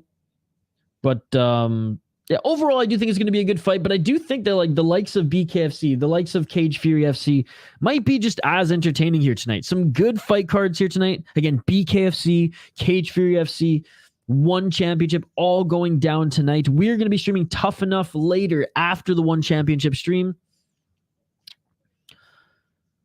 And then KSW on Saturday, as well as UFC, and we'll keep tabs on Ice Wars. All right, we got Avatar PK.Saenchai against Ferzan Cicek. Cicek, I think that's how you pronounce his name, out of Turkey. All right, let's see if we can get... Sometimes Wikipedia has a good write-up on these guys. I mean, maybe that's just what we have to do. We just got to summon all of the super kickboxing and Thai fans, and we just go ham on Wikipedia and just pretty much create the database ourselves. 29-year-old out of Thailand is Avatar. 27 years old is Ferzan out of Turkey. Avatar training under PK.Saenchai. 3 fights in one championship, 1 Friday fights, 2, 11, and 17.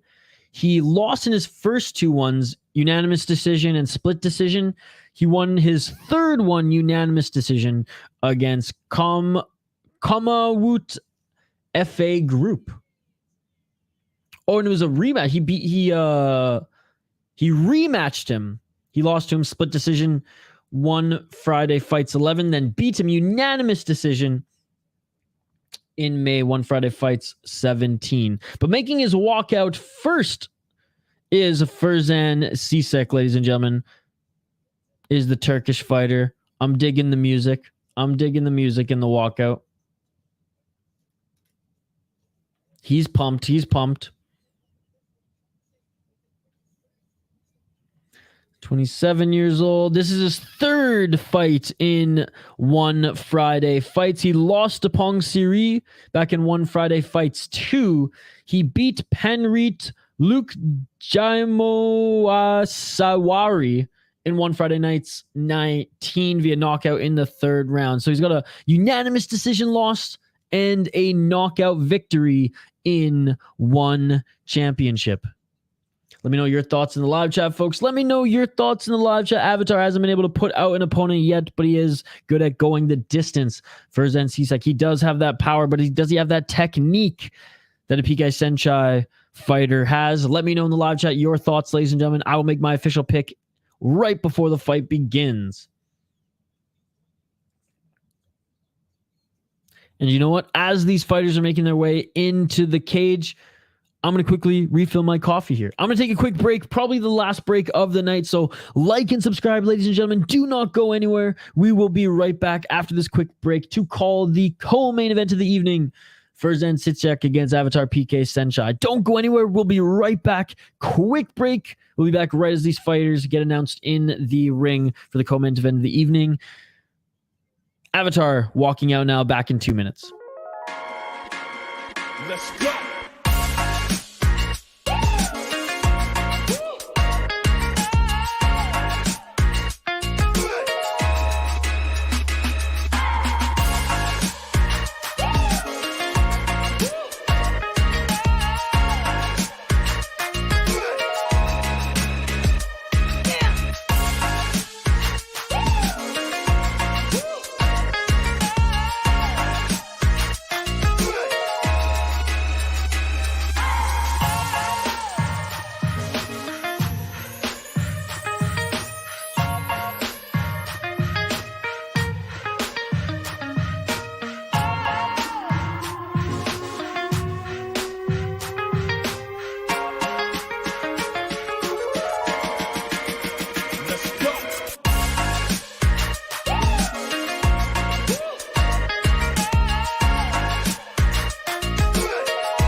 Let's go.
And we are back, ladies and gentlemen.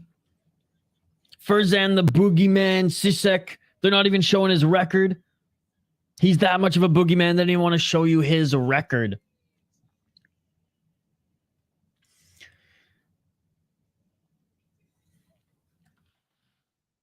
Representing Thailand, Avatar. PK.Saenchai, 96 wins, 42 losses. I haven't had good luck picking the Thai fighters, so I am going with the boogeyman, Ferzan Cicek, locking it in. Let me know your thoughts in the live chat, folks. Let me know your thoughts in the live chat.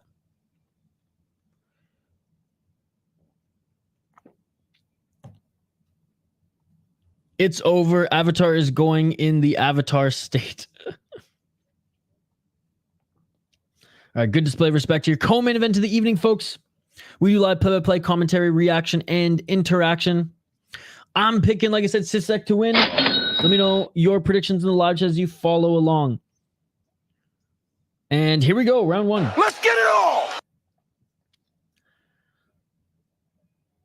2 minutes and 50 seconds on the clock if you want to sync up with my stream. Cicek from Turkey with the height advantage here. Let's see if he'll utilize his reach as well.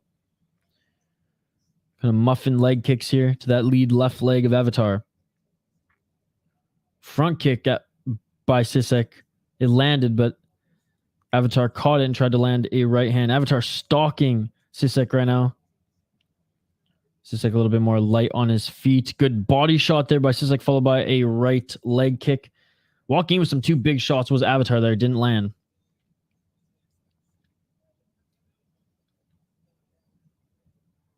Two minutes and 14 seconds on the clock. Body shot there by Avatar. Good combo there by Cicek. Not sure if Cicek has that same power as Avatar. Avatar has not knocked out and oh, a nice double left jab there by Cicek. Sorry, Avatar does not have a knockout on his resume yet in one championship, but he lands a good left hand there on Cicek. Can he get that first knockout here tonight? 1 minute and 46 seconds on the clock here. Avatar continuing to stalk Cicek here. Straight left by Cicek. Right uppercut by Cicek. Double body shot there by Cicek. Avatar stalking him, though. Oh, a counter knee there by Cicek. Didn't land clean, but it was there. It was open. And Avatar throwing some big swings, big misses here early as he's continuing to try to apply pressure, but Cicek's the one landing with the counters there as he lands a counter right. Inside low kick by Cicek. Double left jab by Avatar. Clinching here. Pushing Cicek into the corner is Avatar, but he doesn't land on that step-in right elbow. The only thing that really Avatar is landing right now is that straight left jab, but Cicek is piecing up his body after. Few left jabs there by Cicek, followed by a left shot to the body. You can definitely tell Cicek's got the better striking, man. Cicek's got the better striking, better head movement, better counters. Cicek's just trying to throw some bombs here. Good combo there by Cicek again. Yet Avatar's the one walking forward, but it looks like Cicek was prepared for that and is utilizing his counter movements and strikes perfectly right now. Cicek can't even land elbows in the pocket, man. Or sorry, Avatar can't even land elbows in the pocket right now. There may be some pressure here, but there is nothing else coming from Avatar. Oh, I forgot. I got Avatar because he gave the other guy a kiss on the cheek. All right, and that is the end of the first round, folks. Again, Avatar moved forward that entire round. Did he land anything on Ferzan Cicek? Not really. Beautiful counter game there by Ferzan Cicek. Being able to evade big shots. I mean, even those step-in elbows in the clinch. I mean, Avatar doesn't have much at all for him.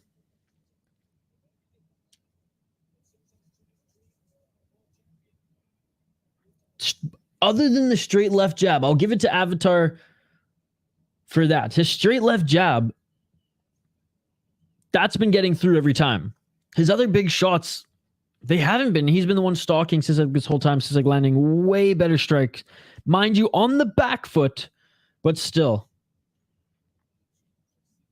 All right, round two coming up here, folks. Let me know your thoughts on this fight. Let me know how you score it going into the second round. Let's get it all! Inside leg kick by Avatar. Still moving forward is Avatar, just like that first round. Try to land a big right hand, but good head movement by Cicek. Cicek with a good combo there. Couple strikes to the head, one to the body. Cicek comfortable on the back foot here as Avatar moves forward with another couple shots and then grabs and gets in the clinch, but Avatar actually didn't even land those two shots that he threw before getting in the clinch.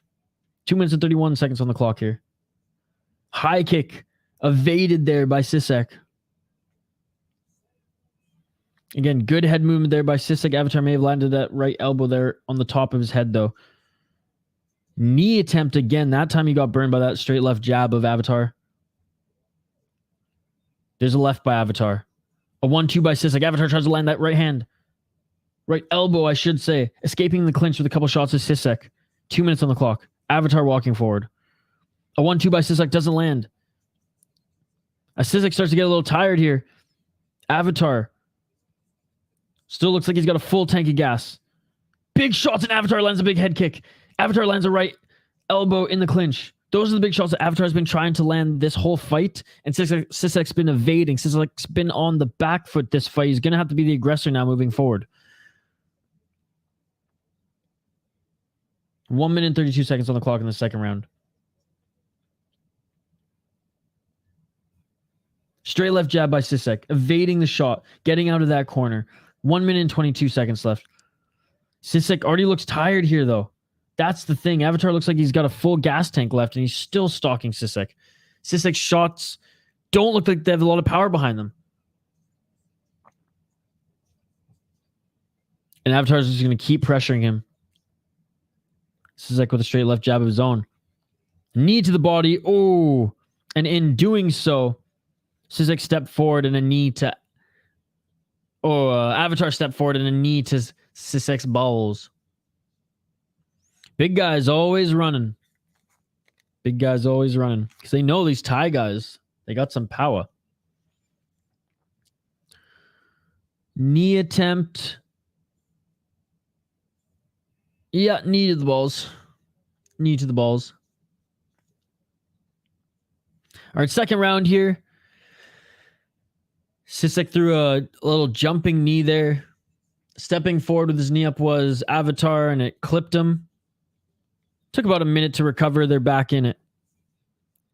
Oh, that was cheeky. A touch of gloves and then an instant head kick by Avatar. That's a little cheeky. That's a little cheeky. But I mean, you're in Thailand. You're in his backyard. Nice counter left by Cicek. Cicek, you can tell he's a little pissed off by that. Cicek's gotta increase his output here. Oh, here's a brawl in the pocket. Here's a brawl in the pocket. Both of them landing some big shots. 25 seconds left in the second round. Cicek with a nice uppercut and body shot. Cicek ending the second round off strong with the left hook. Clean on Avatar. Can't drain the gas tank too much here, and he's leaning forward with his head, but Cicek looking for the final big shots here to end that second round and impress the judges. Evading another big shot by Avatar. Final seconds of this second round. And that is it. They don't touch gloves there. They touch gloves coming back into the fight after Cicek got kneed in the balls, and Avatar kicks him literally a second after. Third and final round coming up here. This could be a round apiece. Cicek could be up to, but with these tied judges, I mean, they probably are just going to give it to Avatar for control, even though he's not landing many shots. Let me know your thoughts in the live chat, folks. I think Cicek's up in this fight. I think he's up 2 rounds. If not, it's at least tied.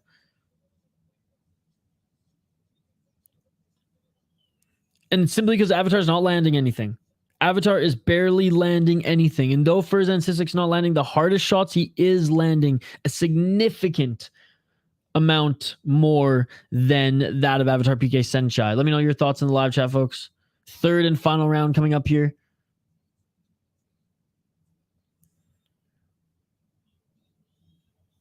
Let's get it on! Round 3. 2 minutes and 50 seconds on the clock. If you want to sync up with my stream, nice straight left there by Cicek. Cicek on the back foot again here.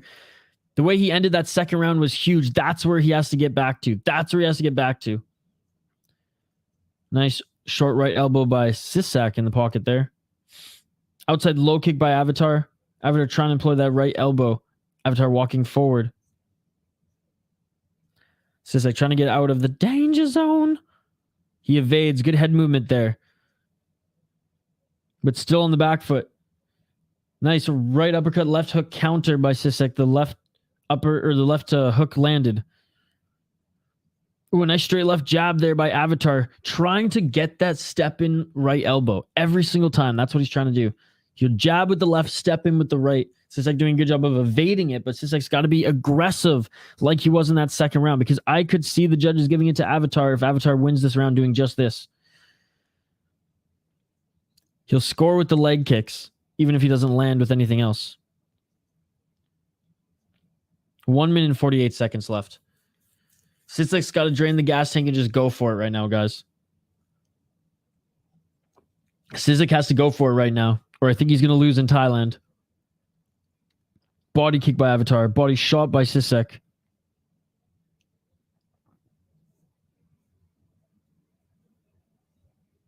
They clinch, ref separates. 1 minute and 24 seconds. This is it, Cicek. You got to go for it here. You got to go for it or you're going to lose this fight. Swinging and missing now is Cicek. Body shot by Avatar.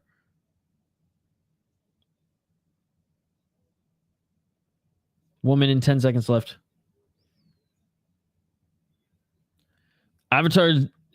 Honestly, Avatar deserves to win this fight if this is how Cicek's going to turn up in this third round, guys. 55 seconds left on the clock. Body shot by Cicek. 50 seconds. You have to go for it now. Cicek's tired, man. Getting a warning by the official to fight is Cicek. That is embarrassing in this third round when you have to come out strong in the third round and the ref is warning you for not fighting. Clinch separate. 25 seconds left here. Avatar deservingly so is going to win this fight based off this third round, where it could have been, I mean, unless Cicek won the first and second, which I do think the Thai judges are going to give at least one of the rounds to Cicek, or sorry, to Avatar. I don't think these Thai judges are going to give both rounds of both of the first 2 rounds to Ferzan Cicek. But that is it for the fight. Again, that third round, man, Ferzan Cicek, he just didn't do enough. There still is potential that he won those first 2 rounds, but that third round, not that Avatar did too much more, but Avatar at least tried. At least Avatar was the one pressuring. Avatar was landing some of the shots there, some of the bigger shots there. I don't think that these Thai judges aren't going to give Avatar 1 or 2 of the first 2 rounds. So like he's got one of those rounds. Ferzan Cicek did nothing to show he wanted to win this fight in that third round. So I do think he's going to lose this one and deservingly. So if he does win, then hey, the first 2 rounds, in my opinion, were judged correctly. But yeah, kind of a stinker there going into the third for Cicek, who looked so good coming off that ball shot break that he took in the second round. But here we go. We're listening in for the official decision.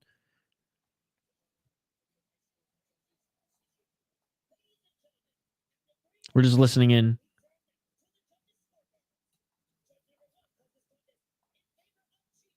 All right, it's going to be a split decision. Again, I thought Cicek won the first 2 rounds, but Avatar made him look silly in the third.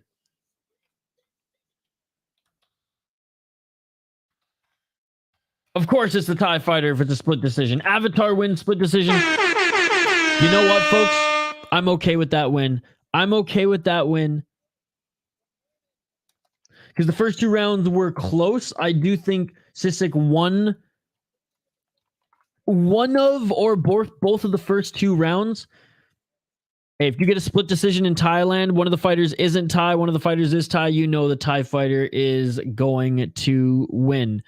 I do think it was the right decision, though, because whether it was 1-1 going into the third or 2-1, Ferzan Cicek did not deserve to win that fight based off his third round. He didn't show that he wanted to win the fight at all. And so I'm okay with Avatar PK.Saenchai winning yet another decision in one championship. Classic. Hey, at least in this case, I'm on board with it, Foul One. At least in this case, I'm on board with it. Again, shout out to everyone joining us live here on the channel. You guys are amazing. I appreciate you all. Not a huge crowd here in the morning. Hopefully a bigger crowd this evening for one fight night. We usually get pretty decently big crowds for that one. Mind you, it's not the biggest card, but Superlek is on the card, so hopefully that helps. Hedge all your bets with a split decision Thai winning versus a foreigner. Always.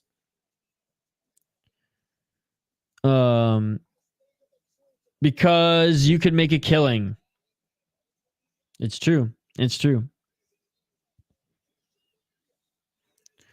I heard Christian Lee is actually looking to come back and fight soon, ladies and gentlemen. He's got 2 belts right now.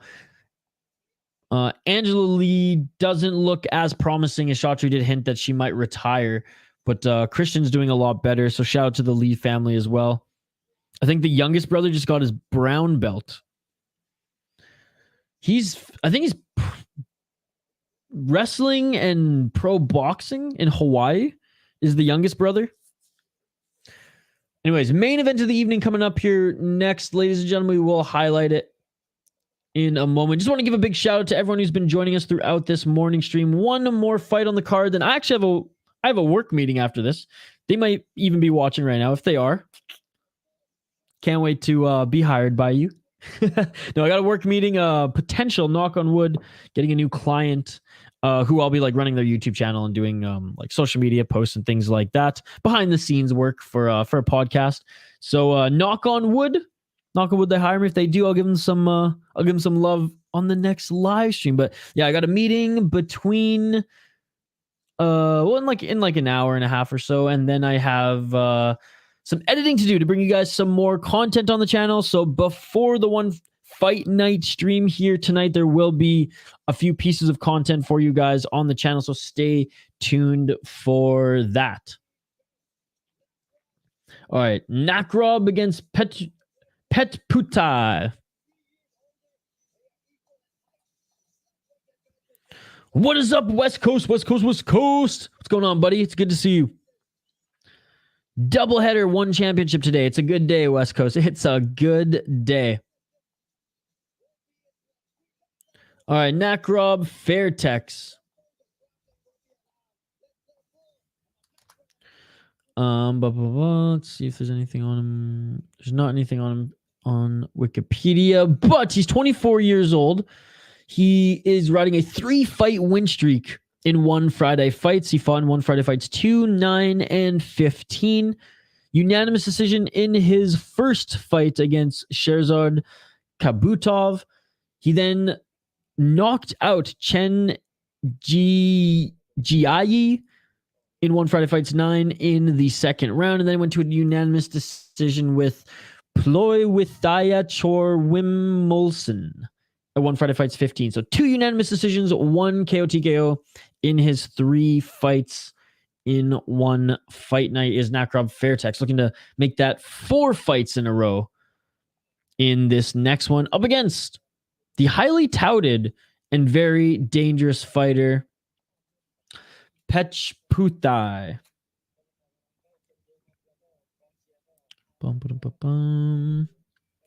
Just getting his record from 1 as well. Or is he making his 1 debut here today? Let's take a look. Yeah, making his 1 Friday fights debut here today is the young Petputhai. Someone, our boy Jamie on Twitter was actually telling me is going to, that he's legit and that I should keep my eye out for him. I watched a few of his highlights, but anyways, apparently he's a hell of a fighter. Apparently this is going to be a great main event, and I'm excited to call the fight and hang out with you guys as we watch it. Again, if you're new to the channel, we do live play-by-play commentary, reaction, and interaction with all you amazing folks in the live chat. Join us later today for another live stream, 1 Fight Night 12. And before then, we will have videos dropping on this channel talking about GSP returning to grappling, Tyson Fury, Francis Ngannou, as well as my reaction to the UFC 290 card that I filmed and watched last Sunday because I was unable to stream it live with you guys. Then we're going to have a UFC prediction video drop tomorrow as well. So a ton of content dropping on this channel. Don't miss any of it. Don't forget to like and subscribe. And again, folks, this is our final fight on the card. I know we're not quite there, but for all of you watching, if you haven't already, smash that like button. We're trying to get to 20 likes on this video before the end of the card, and we are so close to it. So if you haven't already, please smash that like button. We'd really appreciate it. All right, main event of the evening is next, folks. Fighters getting ready to enter the ring. I'm just tweeting this one last time.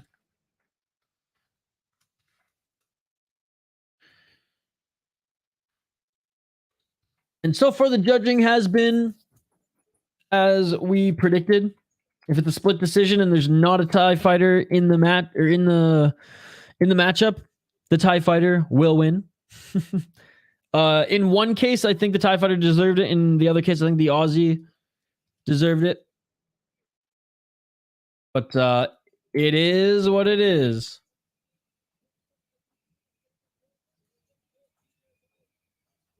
All right. Just sharing this one more time on Twitter. We'll get back to it. Sick fight kit. Shorts. Definitely kickboxing shorts and Muay Thai way cooler than boxing. Boxing, they're just way too big and crazy, especially in BKFC as well. I have so much respect for someone who came out in BKFC with just their fucking Muay Thai shorts on.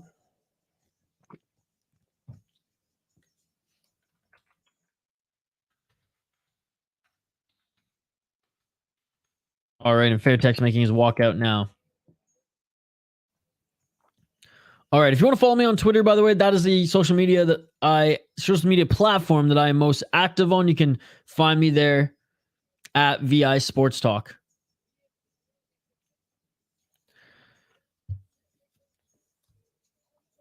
All right, folks. Main event of the evening. Again, shout out to you all. Appreciate you guys joining. Call this fight. We'll hang up the gloves, and then we will be back later this evening for another one championship event. That's right. Back-to-back one championship. Gotta love it. Gotta love it. Even with the thin fight night card, we're still really excited for it.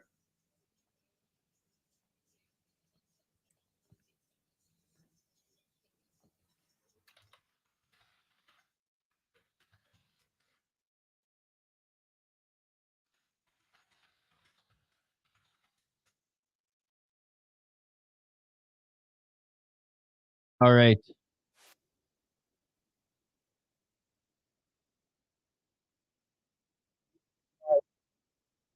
Event of the evening. You got Nakrob Fairtex. Do you have Petputhai?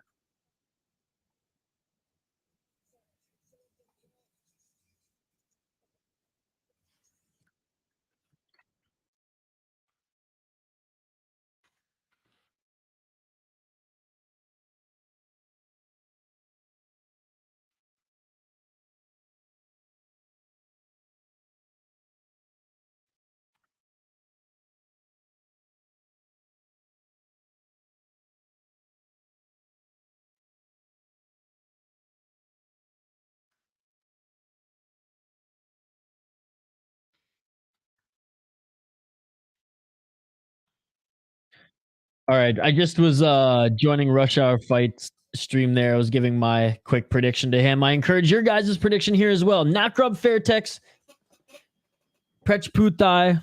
Nakrob Fairtex, again, 3 fights in one Friday fights, 1 KO TKO, 2 decisions.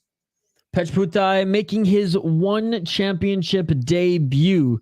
And that's what scares me. That's what scares me about these guys. The one championship matchmakers, they're not giving the easy fights to anybody but Rodtang, okay? They're not giving the easy fights to anybody but Rodtang. Let's be perfectly honest here. And those in Thailand get 2 for 1 today. As in the morning for them, bright and early. In a few hours, they will be able to come back to the Lumpinee Boxing Stadium to watch one fight night.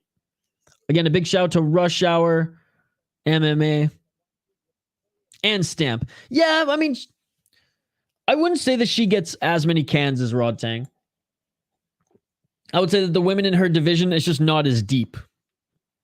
Because in fairness to her, she has fought the top contenders to respectively win. And then she's gotten humbled against some of the better kickboxers and Muay Thai fighters.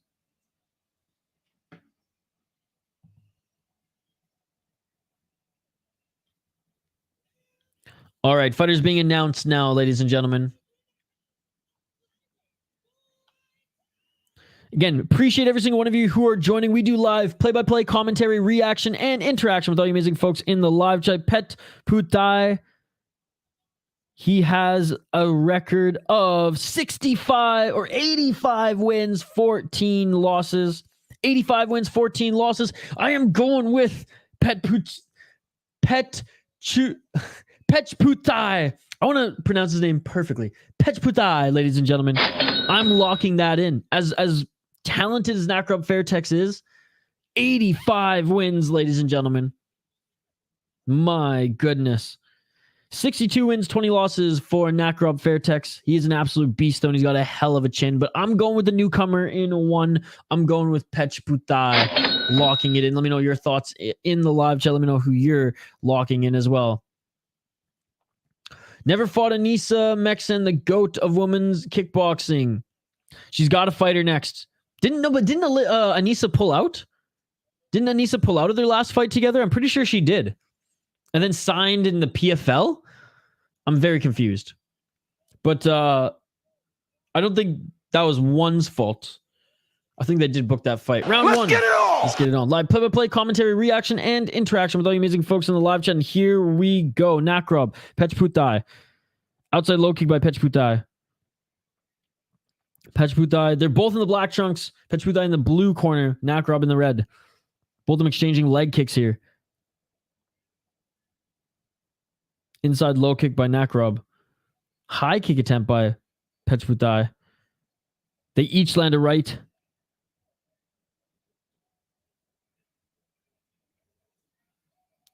High low kick there by Petputhai. A 1-2 by Petputhai. Misses Nakrob. Landing a nice right hand in the counter. Nakrob with the quick hands there in the pocket. Definitely lankier is Petputhai. Yeah, it was a shitty MMA rules. They do need to fight in kickboxing then. Is she still signed by one if she went over to PFL though?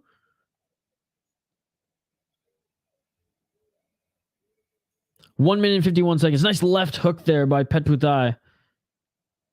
Outside low kick by Petputhai. Ooh, right hand there by Petputhai. Doesn't land. Great high guard by Nakrob. Nakrob with a good right hand. And a 1-2 by Nakrob. Nakrob Fairtex looking way more composed here. Dude, Petputhai is huge, man.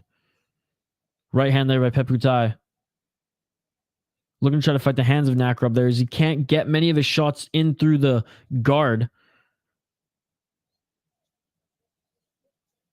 She's an heiress. Okay, I thought she signed. For some reason, I thought she signed in the PFL.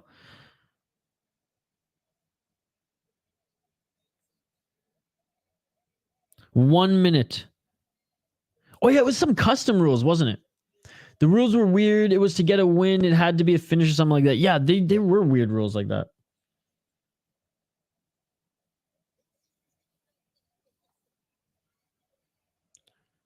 I don't like the custom rules bouts, but I'm all right with the freak show bouts. 40 seconds left in this first round, ladies and gentlemen. Good straight left jab there by Nakrob. Nakrob's been landing the better shots here.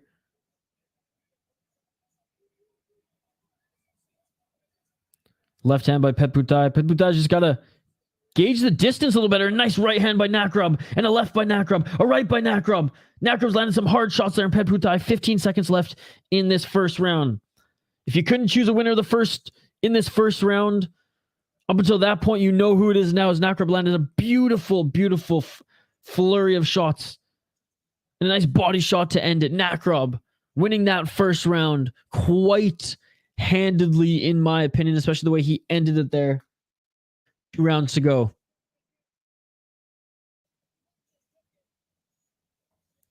But Stamp can get a win through decision. Okay, well, if that's not...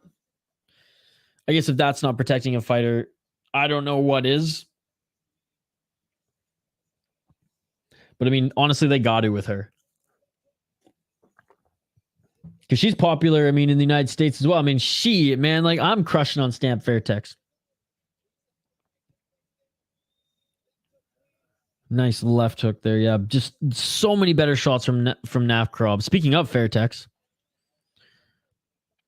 But no, I will concede to that one, foul one. That is coddling a fighter if I've ever heard.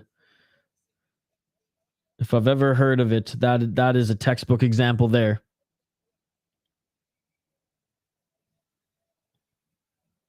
All right, round 2, ladies and gentlemen. Let's get it on! Body kick by Petputhai. A 1-2 by Petputhai and a right kick by Nakrob to the body. Fainting with the kick there is Petputhai, but Nakrob wasn't phased. Still continues to move forward. Oh, and a couple nice shots there by Petputhai, but Nakrob with a flurry of shots right after. His kick was caught. Petputhai landed a couple shots, but Nakrob saying, come on, fight me. Nakrob is a savage, ladies and gentlemen. He'll take one to dish out a few. Again, big shout out to Fallon here, one of our exclusive members on the channel. Appreciate you, buddy. Couple left hands by Petputhai. Nakrob, though, pressuring him into the corner here. Catching Nakrob's kick is Petputhai. Petputhai lands a few shots, and Nakrob lands a few shots even though he's limping backwards with one leg. The ref separates back in the center of the ring. 2 minutes left, and Petputhai lands a big left hand, right hand by Petputhai. Nakrob with the counter right, though. Nice step in left elbow by Petputhai. Petputhai now is utilizing those elbows. A couple of good right hands there by Nakrob and a shot to the body. And Nakrob with a step in left elbow drops Petputhai. Petputhai's done, man. He ain't standing up. And it is all over. Nakrob with the step in elbow. Nakrob with the step in elbow. Nakrob with the step in elbow. Oh my God. Yeah, that shit beautiful than a motherfucker. Was gorgeous. In response, Petputhai starts utilizing the elbows. Nakrob steps in with the left and puts him out. As soon as Petputhai hit the canvas, I knew it was over. He was looking up at the stars. He didn't want any of this. Oh my goodness. Let's take a look at the replay. Wow. Step in left elbow, followed by a right. I thought it was the straight left one that dropped him. The straight left one put him off balance, and the right one to the side of his ear and chin put him down. Put him down. Wow. Crazy. What a win. What a win.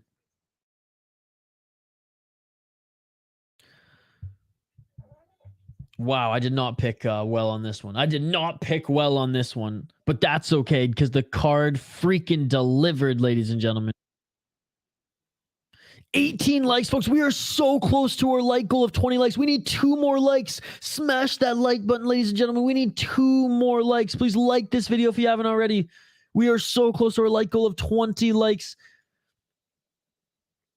All right, being interviewed in the center of the ring now is Nakrob Fairtex. Last chance to vote in the poll question as well.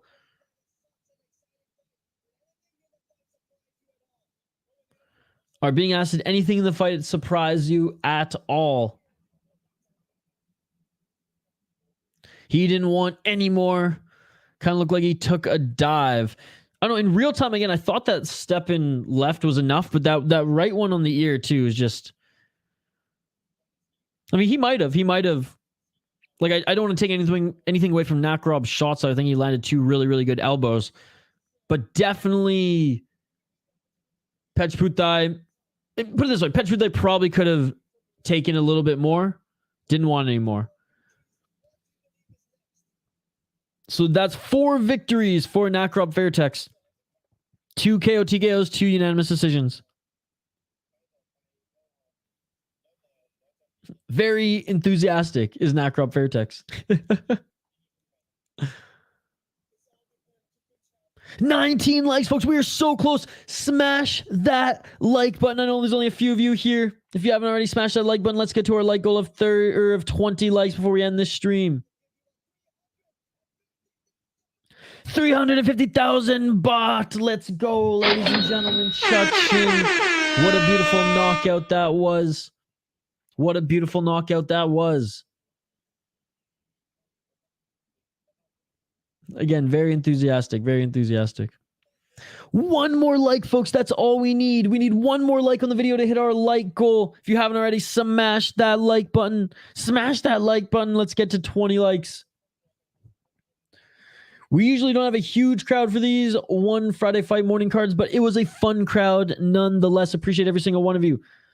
Again, reminder, we do fight companions every single weekend, ladies and gentlemen. That is right. Later today, 1 Fight Night 12, we will be streaming, followed by Tough Enough, followed by KSW, then UFC and Ice Wars. All right, thanks for the stream. I got some things to do before Fight Night. Have a great day, Fao, and I will see you tonight for some more One Championship MMA, kickboxing, and Muay Thai. Get a big shout out to Rush Hour Fight Club as well. Appreciate all you guys for jumping over and supporting the channel.